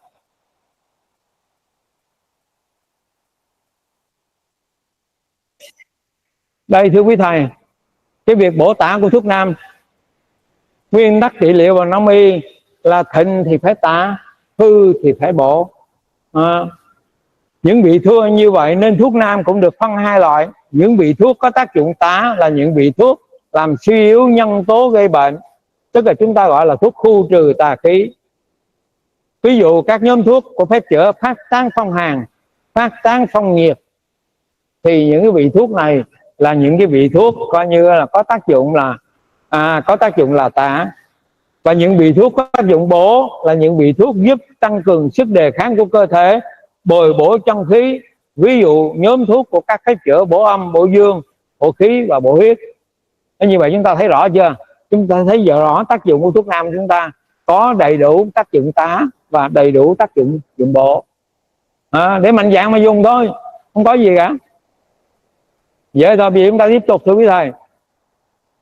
Như vậy trong cái trị pháp đó thì thưa quý thầy, ngày xưa chỉ có 8 pháp thôi. Ngày xưa 8 pháp là gì? Hãn, thổ, hạ, hòa, ôn, thanh, tiêu, bổ. Hãn là làm ra mồ hôi, thổ là làm nôn, hạ là đi cầu. Hãn, thổ, hạ, hòa tức là điều hòa. Ôn, thanh, tiêu, bổ. Ôn là làm ấm lên, thanh là làm mát đi, tiêu là làm tiêu hóa thức ăn, bổ là bồi bổ. Thì ngày xưa có 8 phép, nhưng bây giờ bệnh tật nhiều hơn tất cả kia, cho nên cái 30 cái trị pháp mà mình tặng quý thầy đó không phải là coi như của Việt Nam đâu. 30 tất cả những người là các nhà làm thuốc trên toàn thế giới này đều phải biết 30 cái nhóm thuốc đó, chứ không phải là của riêng thuốc nam ta hay là riêng của ai cả, mà nó là của toàn thế giới. Thế giới đã thống nhất chia ra 30 nhóm thuốc. Xin lưu ý cái đó khác nhau. Cho nên chỉ khác nhau là gì? Chỉ khác nhau là người nước ngoài người ta đọc được khi ta biết bằng tên Latin. Dược sĩ nước ngoài người ta đọc được khi ta biết bằng tên Latin. Còn coi như Trung Quốc đọc được khi ta biết bằng cái tên thuốc của Trung Quốc. Còn người Việt chúng ta là viết bằng tên tiếng Việt có là nghe được là coi được rồi. Nhưng mà cách tốt nhất là trong một đơn thuốc chúng ta phải biết cả tên Latin lẫn tên Việt Nam. Bởi vì quý thầy thấy đây, quý thầy thấy cái sự khác nhau của nó nè. Đây,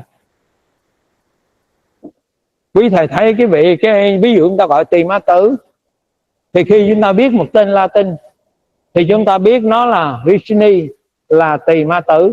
Còn cái này là cái gì? Semen là hạt. Chúng ta biết cho dược sĩ biết rằng đây là hạt của cây tỳ ma tử. Thì chữ này là nó chỉ định là cái bộ phận dùng làm thuốc. Semen là hạt.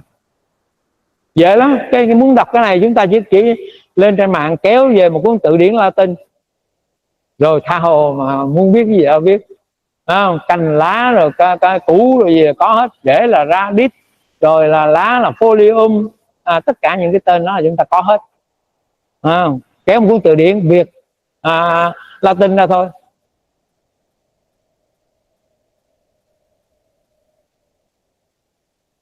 Thưa quý thầy, nói về độc tính của thuốc nam, điều đầu tiên chúng ta phải nói thuốc nam. Thì quý thầy thấy gì? Thuốc nam chúng ta, bất kỳ một cái thuốc nam hay thuốc bắc đều có độc tính. Thế chúng ta lưu ý cái này. Chúng ta lưu ý một điều lời dạy kinh điển là gì? Khi mà chúng ta dùng thuốc có độc tính cao, đây chép ở trong sách Nội Kinh quyển 20 thiên 70 tên là Ngũ Thường Chính Đại Luận, thì trong đó viết như thế này: dùng thuốc có độc tính cao chữa bệnh 10 phần khỏi được 6 thì ngưng. Dùng thuốc có độc tính vừa phải chữa bệnh 10 phần khỏi được 7 thì ngưng. Dùng thuốc có ít độc tính chữa bệnh 10 phần được 8 thì ngưng. Dùng thuốc không độc chữa bệnh 10 phần khỏi được 9 thì ngưng. Chúng ta lưu ý cái này. Tôi có thăm thực tế nhiều người, tôi thấy là người ta chữa khối u rồi, người ta chữa là bớt khoảng 6/10 rồi. Nhưng mà thuốc nó quá độc, người ta tiếp tục dùng, bệnh nhân chết vì thuốc. Thay vì lúc này đã nói rồi, thuốc rất độc thì 10 chữa được 6 thì thôi. Thế là coi như thấy uống thuốc nó đã độc, bệnh có bớt, nhưng mà cứ tiếp tục uống, thế là cuối cùng là người ta chết vì thuốc. Ta lưu ý cái này, chúng ta lưu ý đó. Thuốc có độc thì chữa 10 khỏi 6 thì ngưng, không có dùng trước nữa. Dùng nữa người ta chết vì thuốc độc. Tương tự như vậy, đoạn này có trong kinh văn rồi, có trong tài liệu có không ạ? Đây, bây giờ tới sự phối ngũ của thuốc nam. Cái sự phối ngũ của thuốc nam này thì nó cũng tinh tế như thuốc bắc rồi. Sự phối ngũ thuốc nam, phối ngũ là việc phối hợp sử dụng hai vị thuốc trở lên, là cơ sở cho việc tạo thành bài thuốc. Mục đích của phối ngũ các vị thuốc nam là để phát huy hiệu lực chữa bệnh, hạn chế tác dụng bất lợi của các vị thuốc trong bài thuốc, đồng thời để thích ứng với những diễn biến của nhiều triệu chứng phức tạp trong quá trình điều trị bệnh. Như vậy muốn chữa bệnh, chúng ta phải phối ngũ các cái thuốc lại, các cái vị này giữa nhiều vị với nhau để chúng ta có được một bài thuốc tốt. Thế thông thường phối ngũ nó có mấy cái trường hợp phối ngũ như thế này thưa quý thầy. Trường hợp là dùng một vị thuốc theo tác dụng của vị thuốc nó gọi là đơn hành. Ví dụ chúng ta dùng sâm ngọc linh để bổ thì đấy là đơn hành, một vị thuốc dùng cho một công dụng. Dùng sâm ngọc linh để bồi bổ cơ thể thì đó là đơn hành, chỉ có một vị thuốc. Chúng ta có cái cách phối hợp thứ hai, đó là tương tu.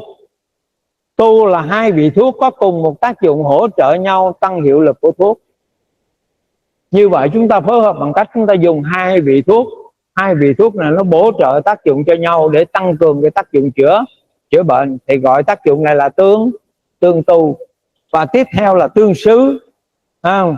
Hai vị thuốc có tác dụng khác nhau. Đây là hai vị thuốc có công dụng tác dụng như nhau làm tăng hiệu lực của thuốc.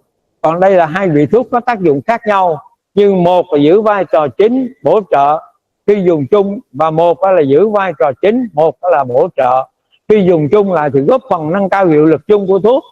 Tương tu và tương xứ là hai loại phối ngũ thường dùng, về sau được nâng lên thành phối ngũ quân thần tá xứ.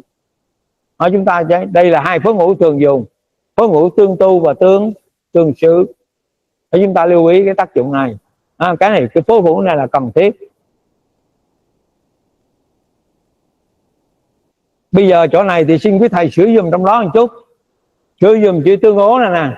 Cắt cái đoạn tương ố này, đem qua cái chỗ tương úy. Cắt cái đoạn tương úy, đem lên cái chỗ tương ố này dùm cho mình một chút.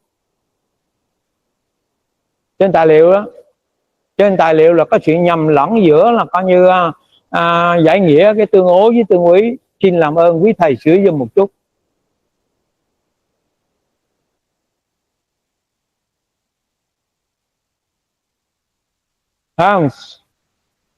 Đánh dấu 1, 2 chỗ đó, rồi viết lại 2 thành 1, 1 thành 2.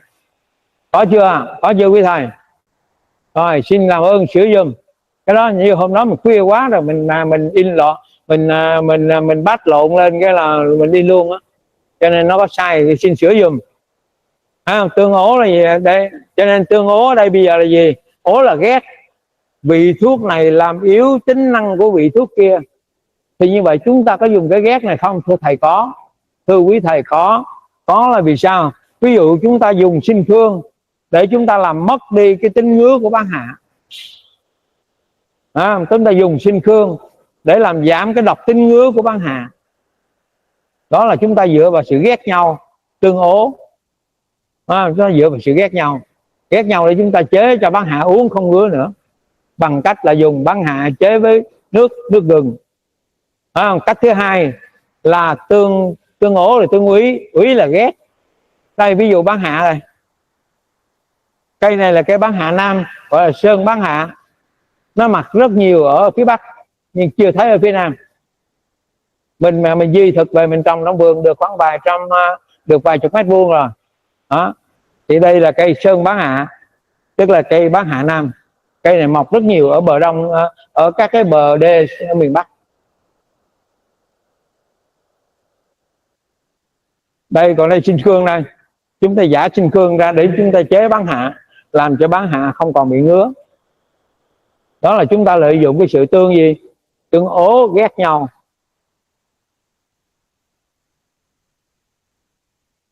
Còn bây giờ đây là tương úy. Úy là sợ. Vị thuốc này nó làm giảm cái vị thuốc kia. Như vậy chúng ta không nên là làm cho bệnh nhân tốn tiền bằng cách bỏ hai vị thuốc vào mà nó không có cái tác dụng gì cả. Bởi vì vị này nó sợ mà. Vị này nó sợ vị kia thì nó làm mất hiệu lực của hai vị thuốc, cho nên chúng ta không dùng. Ví dụ như sâm ngọc linh mà dùng với là ngũ linh chi là nó sẽ làm mất tác dụng của sâm ngọc linh. Lưu ý cái này. Thì như vậy tương úy là không dùng. Quý là chúng ta sợ đó. Hậu sinh khả quý tức là sợ cái lớp hậu sinh đó. Đây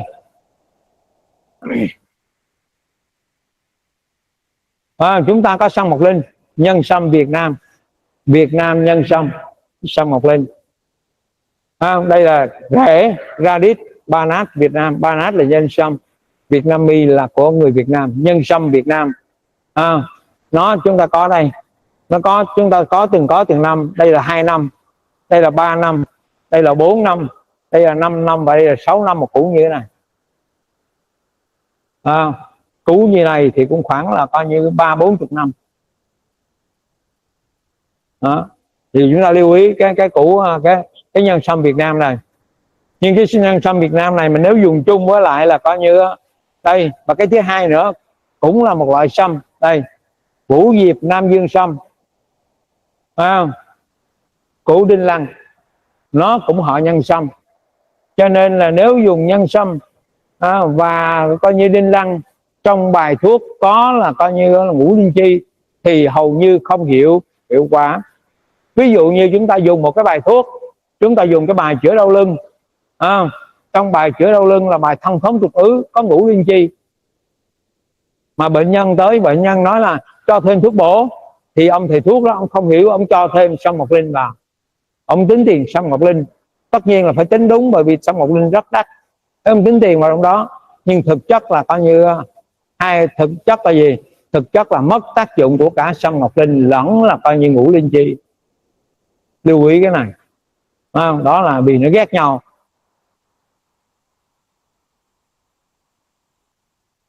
Cho nên chỗ đây thưa quý thầy, chỗ này chúng ta lưu ý là gì? Trước đây chúng ta không biết cái họ nào là cái họ nhân sâm, chúng ta chỉ thấy cây nào cây sâm là cây sâm. Thì lưu ý khi mà chúng ta kiên kỵ, chúng ta nói cái cây cái vị thuốc này kiên với sâm, thì sâm đây là phải là họ nhân sâm. Nó cũng giống như cái học thuốc, nó cũng giống như ấy thôi, nó cũng giống như lý lịch của mình, bản thân mình thôi. Mình họ Nguyễn thì dứt khoát cha mình phải họ Nguyễn. Cho nên cái cây sâm ngọc linh thì nó là cây nhân sâm, thì cái cây đinh lăng cũng phải là họ nhân sâm, nó cùng họ thì nó mới là coi như là có cái hoạt chất saponin. Chứ nếu mà không thì lấy không thì không phải là coi như dòng họ của nó, thì chúng ta có dùng cũng không có tác dụng. Đây, phân con sóc bay, phân con sóc bay, đây là phân nè, đây chữ này tiếng Latin là phân, phân con sóc bay, ngũ linh chi.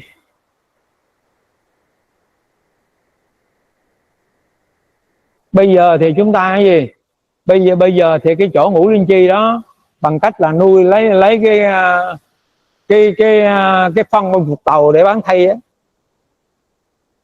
Hiện nay ở trên thị trường cái mà chúng ta mua ngũ linh chi đó là phân con chuột tàu á, chứ không phải là phân con sóc bay đâu.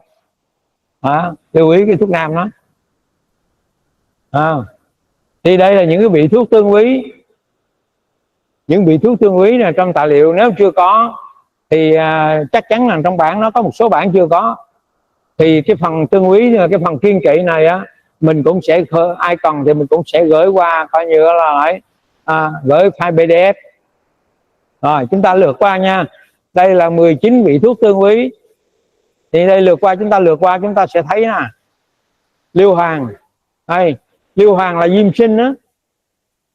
Diêm sinh là cái vị mà chúng ta dùng sấy thuốc đó. Đó là liêu hoàng là diêm sinh, cái vị mà chúng ta giấy thuốc đó. Thì liêu hoàng này là úy phát tiêu. Phát tiêu tức là mang tiêu đó. Tức là natri sulfur. Hai cái vị này là nó hại nhau, nó không có, nó sợ nha, nó sợ nhau. Rồi thủy ngân úy với là thạch tín, phê xương là thạch tín đó. Alo.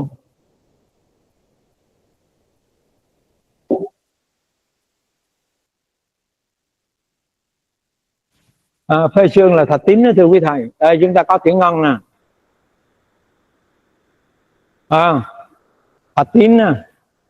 Thủy ngân có hai loại, thủy ngân từ thủy ngân, và thứ hai là chu sa. Hai cái vị này không dùng được cho người có thai. Đây khinh phấn nè, cũng là một cái gốc thủy ngân, clorua thủy ngân, calomen, clorua thủy ngân. Rồi thạch tín là nhân ngôn.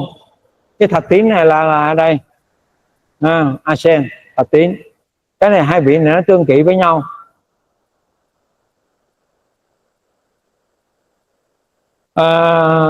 Trong đời tôi có gặp một người thầy thuốc. Người thầy thuốc này có một biệt tài rất là hay, đó là sờ ngón chân cái của người bệnh là thay chất lưu nó ra liền, mà xác suất gần như là trên 90%, một xác suất quá cao, phải không? Thế sau đó tôi tìm miết, tôi tìm mãi một cái để thử xem ông này làm cái gì mà hay vậy. Thì ông này không biết cái độc tính của thủy ngân. Ông này cứ mỗi lần mà gặp như vậy thì ông đi ra hiệu thuốc, ông mua một cái cặp nhiệt về nhà, ông đập ra, rồi ông lấy cái thủy ngân đó, ông thoa trên tay, rồi ông xoa trên huyệt đại đô của ngón chân cái, đại đô nhé, xoa trên huyệt đại đô của ngón chân cái, thế là nhâu nó ra. Thế cho nên là thủy ngân nó kỵ thai. Tôi biết cái đó. Thế sau đó mình mới biết là ông này làm cái trò đó. Và cuối cùng cái bài học này nó trở lại cái bài học dân gian của kia, nhau không ra, cuốn lá là coi như tiền ma tử lên ngón chân cái. Thì ổng không cuốn lá, ông dùng độc hơn, ông lấy cái thủy ngân ông xoa lên trên tay, ông xoa lên để cái việc đó nó ra hết á, không có cái gì không ra đó. Dưới ánh sáng khoa học không có một cái gì là không ra được hết. Thì đây là những cái vị mà nó kia.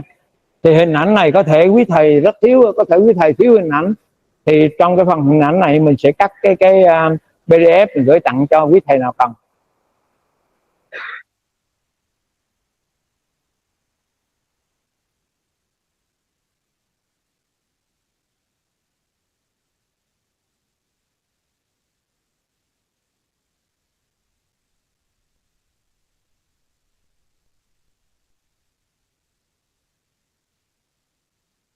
Bây giờ tới cái công dụng tiếp nữa, đó là tương phản.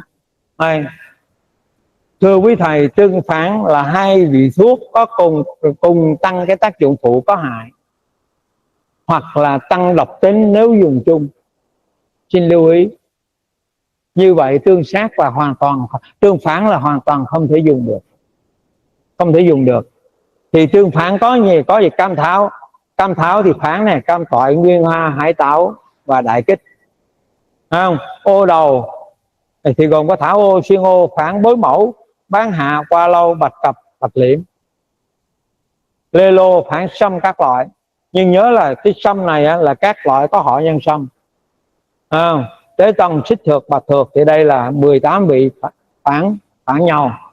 Thì chúng ta lưu ý, phản thì chúng ta không dùng, bởi vì khi dùng thì hai vị này đều tăng cái độc lên có hại và đều tăng cái tác dụng phụ có hại. Xin lưu ý, tương phản là không có dùng.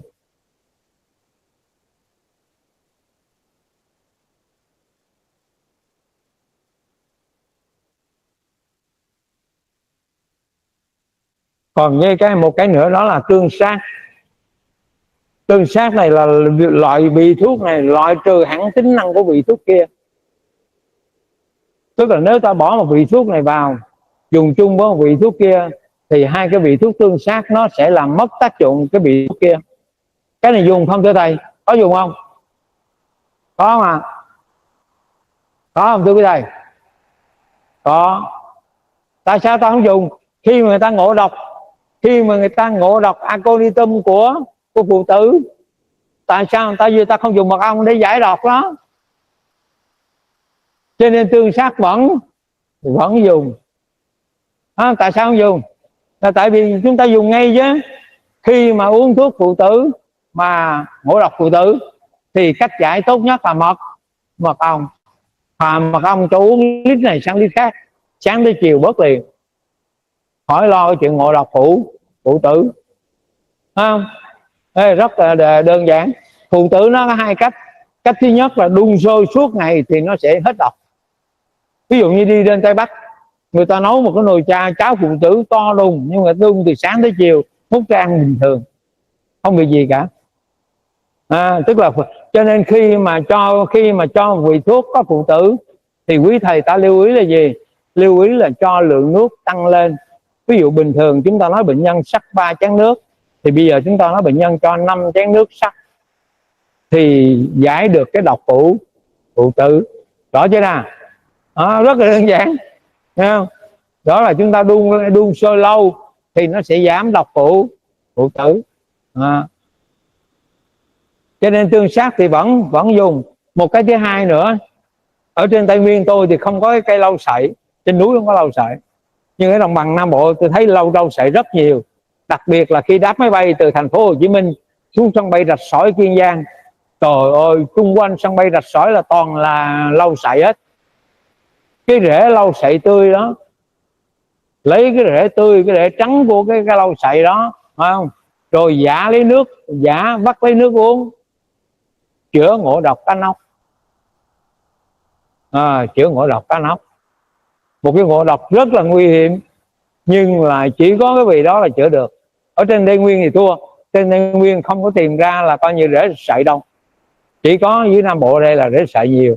Có lẽ là vì dưới này đồng bằng sông Cửu Long thì dùng nhiều có nhiều cá nóc để bị ngộ độc, cho nên nó mới có cái thuốc giải. Còn ở trên đó thì không có, trên đó là gì có cá nóc mà ăn đâu mà bị ngộ độc đó. Cho nên là nhớ nha, lấy ra xuống là cắt cái rễ tươi đang trôi trên làn nước á, cắt cái rễ tươi đó, bắt cái nước uống là chữa ngộ độc, là coi như cá nóc, một cái độc tố rất là nặng.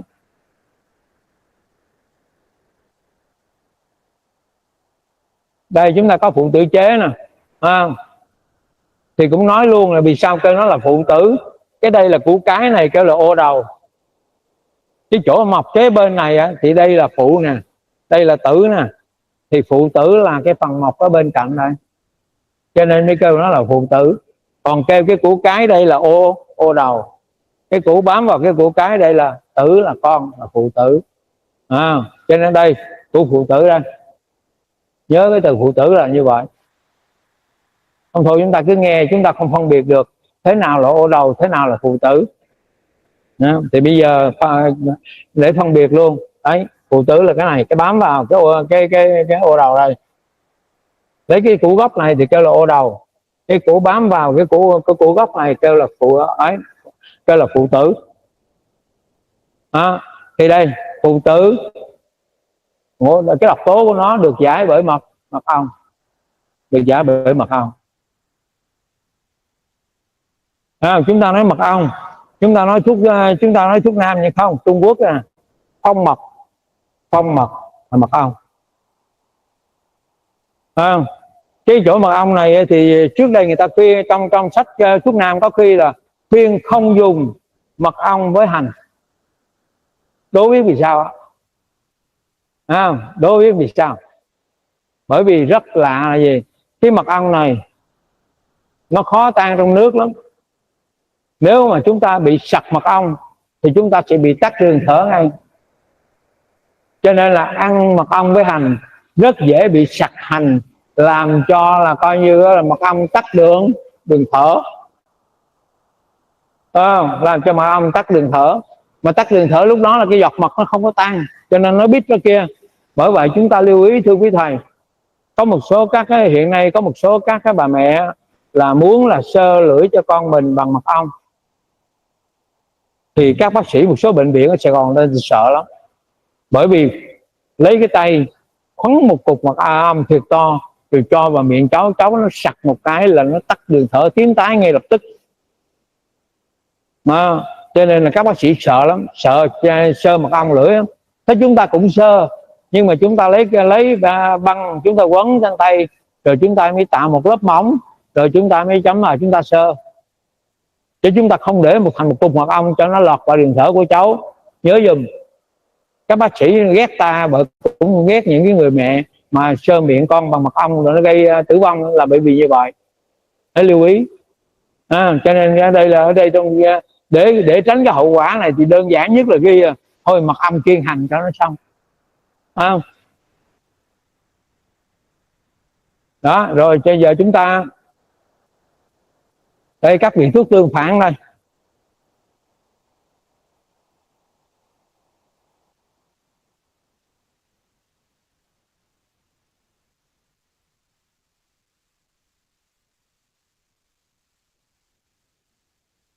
Bây giờ tới một cái phần quan trọng hơn. Cái phần này thì mình cũng sẽ chuyển trong cái ba kia, nhưng mà mình cũng nói nó lượt qua để quý thầy chúng ta thấy là gì. Đó là coi như cấm kỵ khi dùng dược liệu, thức ăn cần tránh khi uống thuốc. Để hiệu quả điều trị được tốt, chúng ta cần chú ý việc ăn uống đi kèm. Bởi vì dùng thuốc làm ra mồ hôi thì không ăn đồ sống lạnh. Cái thứ nhất, dùng thuốc làm phát hãn, ra mồ hôi là thuốc phát hãn đó.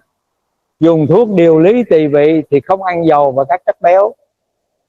Dùng thuốc lý khí tiêu thủng, tức là chữa phù thủng đó, thì cấm ăn các loại đậu.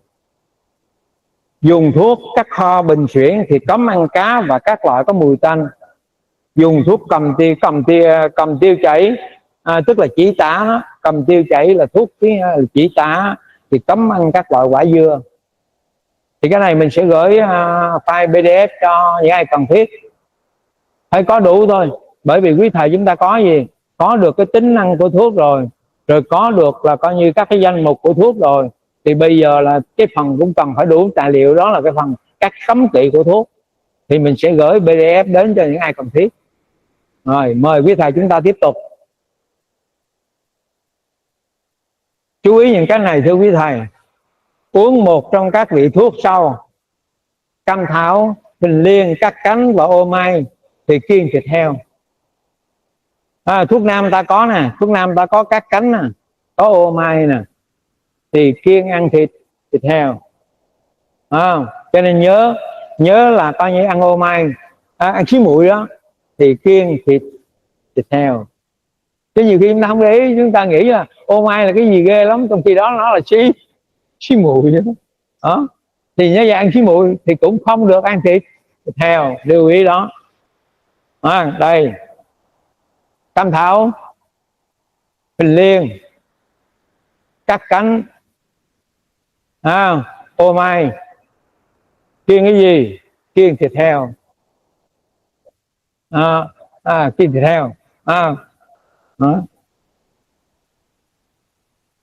Đáng ra là cái này không nói lúc này, vì lúc này ai cũng phải đói rồi. Đây, cái này cẩn thận nè. Bạc hà kiêng ăn thịt ba ba.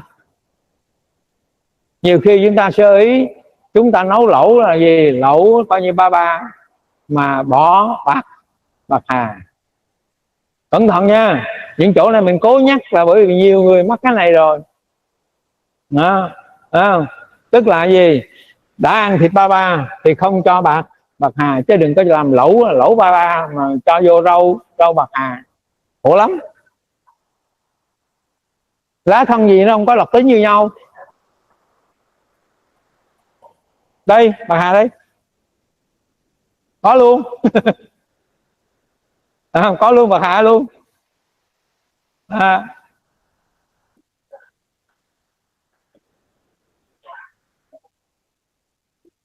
Đó, ba ba đây, bạc hà với ba ba là nhớ nó làm là cái món lẩu bạc hà với ba ba.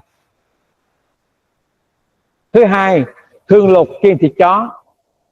Nhớ nha, có nhiều người thầy thuốc chúng ta không phân biệt được thương lục là vị thuốc trục thủy với lại là thương lục cái củ sâm, cho nên nhầm lẫn là thương lục là củ sâm.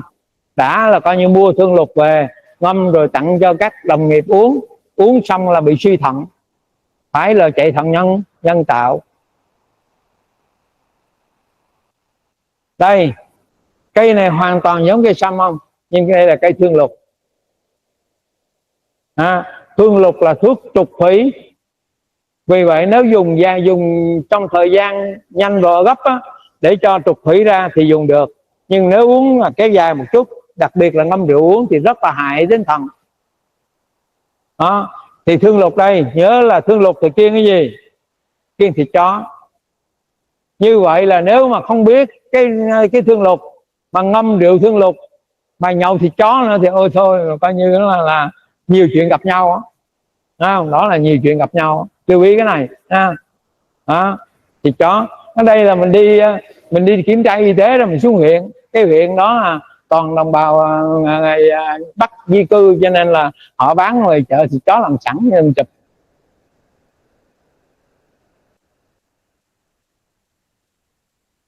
Đây rồi còn thứ hai, còn cái này là cái dễ phạm nhất đây, cái này là cái dễ phạm nhất đây.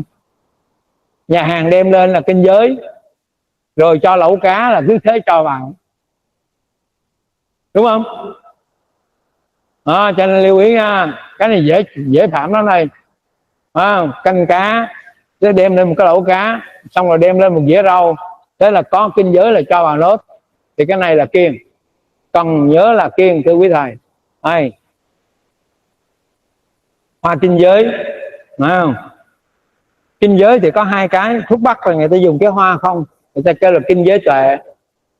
Còn thuốc nam, người thuốc nam chúng ta thì dùng cả thân cây, kêu là coi như là kinh giới, nó khác nhau. Đây, cái kinh giới tuệ thì cái kinh giới tuệ đây dùng cái hoa không, còn cái kinh giới của chúng ta thì dùng cả thân. Cái hecta này là cái phần thân trên mặt đất của cái cây thuốc. Khi chúng ta thấy hectaran thì đó là cái phần thân trên mặt đất của cây thuốc. Đây, cá đồng, cua đồng, không có ăn chung với lại là coi như giới. Cá biển, cua biển cũng không ăn chung với kinh giới. Còn cái chuyện này nữa là uống cái vị thuốc thiên môn đông thì kiêng cá chép. Thiên môn đông thì kiêng cá chép. Cái này thì mình cũng nói rồi, nói qua để quý thầy chúng ta nắm thôi, để nhấn, có một nút nhấn một chút thôi, chứ còn cái này mình gửi PDF cho. Đây, thiên môn đông, cá chép.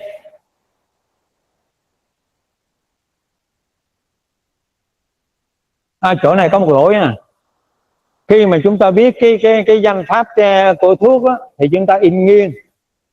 Đây có một lỗi nè, nhắc luôn quý thầy, nhớ là khi chúng ta viết cái danh pháp của chúng ta là cái tên thuốc, là danh pháp là phải in nghiêng, chứ không được in thẳng như đứng như thế này.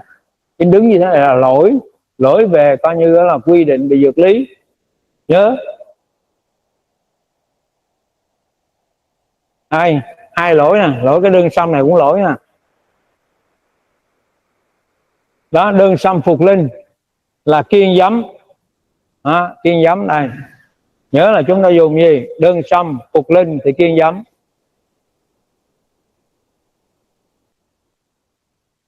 Rồi hồi nãy thì nhớ là gì, hồi nãy thì nhớ là bạc hà là kiêng miết giáp, bây giờ miết giáp thì kiêng rau sam. Đó, nhớ mấy cái mối quan hệ đó. Miết giáp thì kiêng rau sam.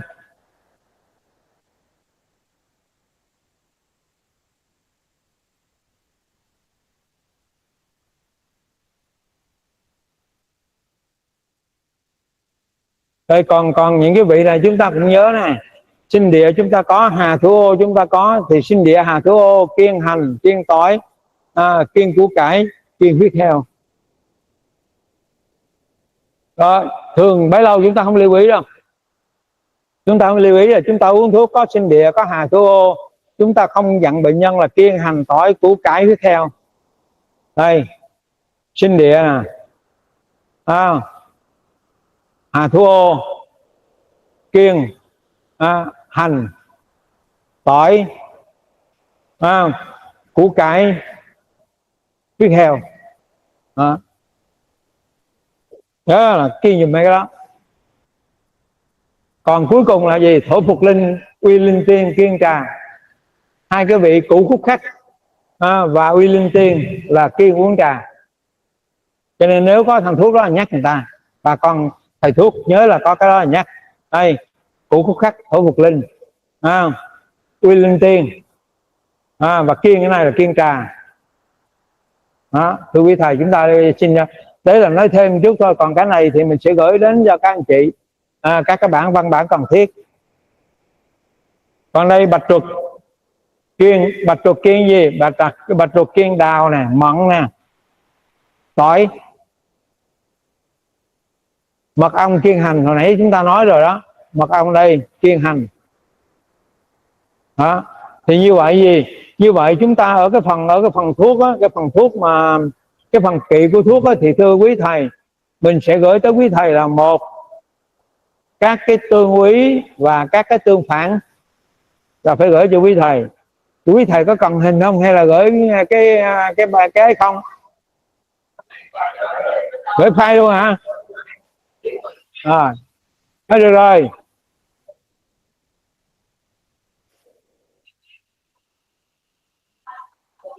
Có trên trường hết rồi, chỉ lên trên thư viện của trường kéo về thôi. Rồi sao à? File này hả? Không, nhà trường sẽ đưa cái file, đang phát cái file này sau này sẽ lưu. Biết rồi.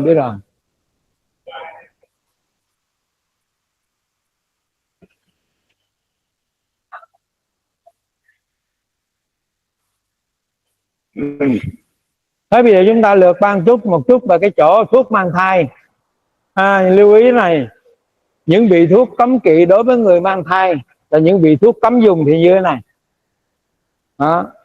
Tất nhiên là trong file mình sẽ nói rõ trong này là những vị thuốc nào cấm dùng đối với người mang thai. Những cái vị thuốc cấm dùng có 2 loại thuốc. Có mấy cái loại thuốc thì những loại thuốc này là những loại thuốc cấm dùng khi mang thai, chúng ta còn lưu ý không cho bệnh nhân có thai. Lưu ý cái này, hiện nay á, là chúng ta bị một cái người thầy thuốc, nếu không có kỹ năng thầy thuốc tốt thì sẽ bị người ta lừa. Tức là lừa làm sao?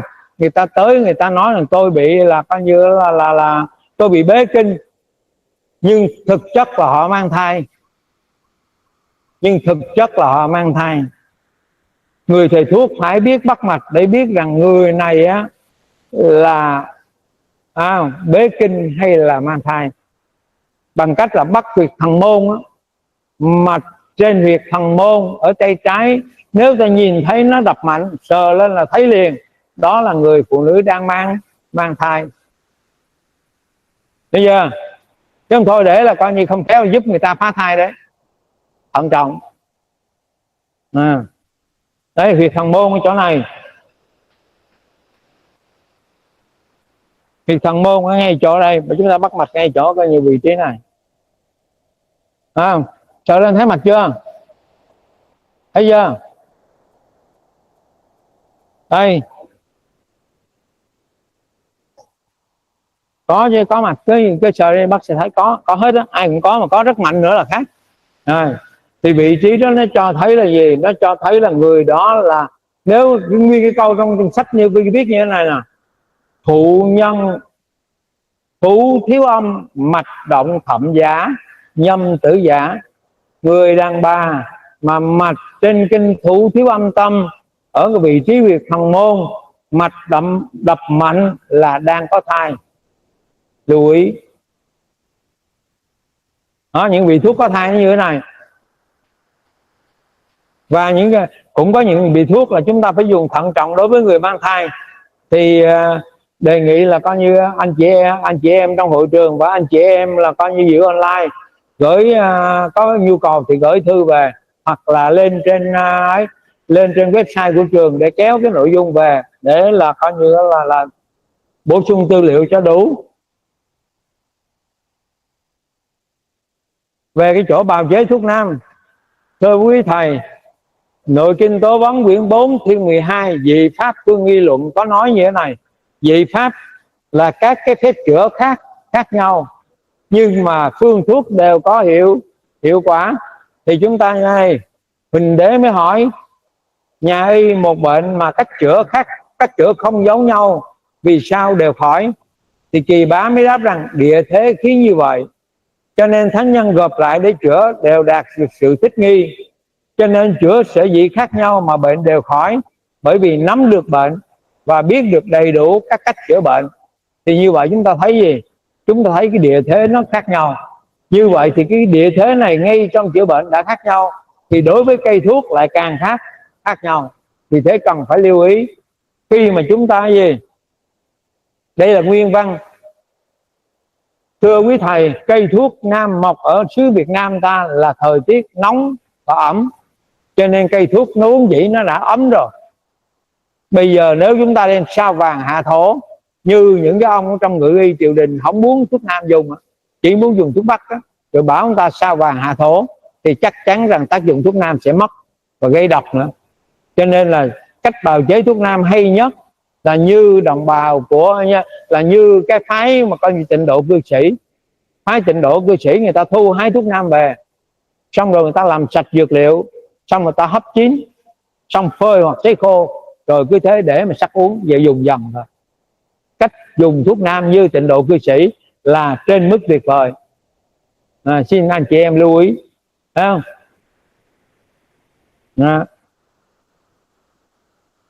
Rồi cơ sở để vận dụng điều trị. Từ sáng giờ chúng ta lại rác chúng ta có đã nói rồi. Bây giờ chiều chúng ta đi sâu vào cái nội dung. Chiều nay chúng ta sẽ đi vào phương thang của thuốc nam. Hồi sáng giờ chúng ta chỉ biết là những cái quan trọng nhất của thuốc nam đó là tính vị, quy kinh, phải không? Và những chuyện khác thì chúng ta biết thêm rồi. Thì quý bác thông cảm, có thấy một số thầy ở đây lớn tuổi, nhưng cảm ơn quý thầy đã chú ý lắng nghe từ sáng đến giờ. Chiều nay chúng ta sẽ là coi như làm tiếp một buổi, từ là coi như 1:30, 13:30 cho tới là hết nội dung của chúng ta. Chiều nay là như thế. Rồi, xin trân trọng cảm ơn quý thầy, quý anh em đã nghe đã tham dự trực tiếp và nghe qua online. Xin trân trọng kính chào.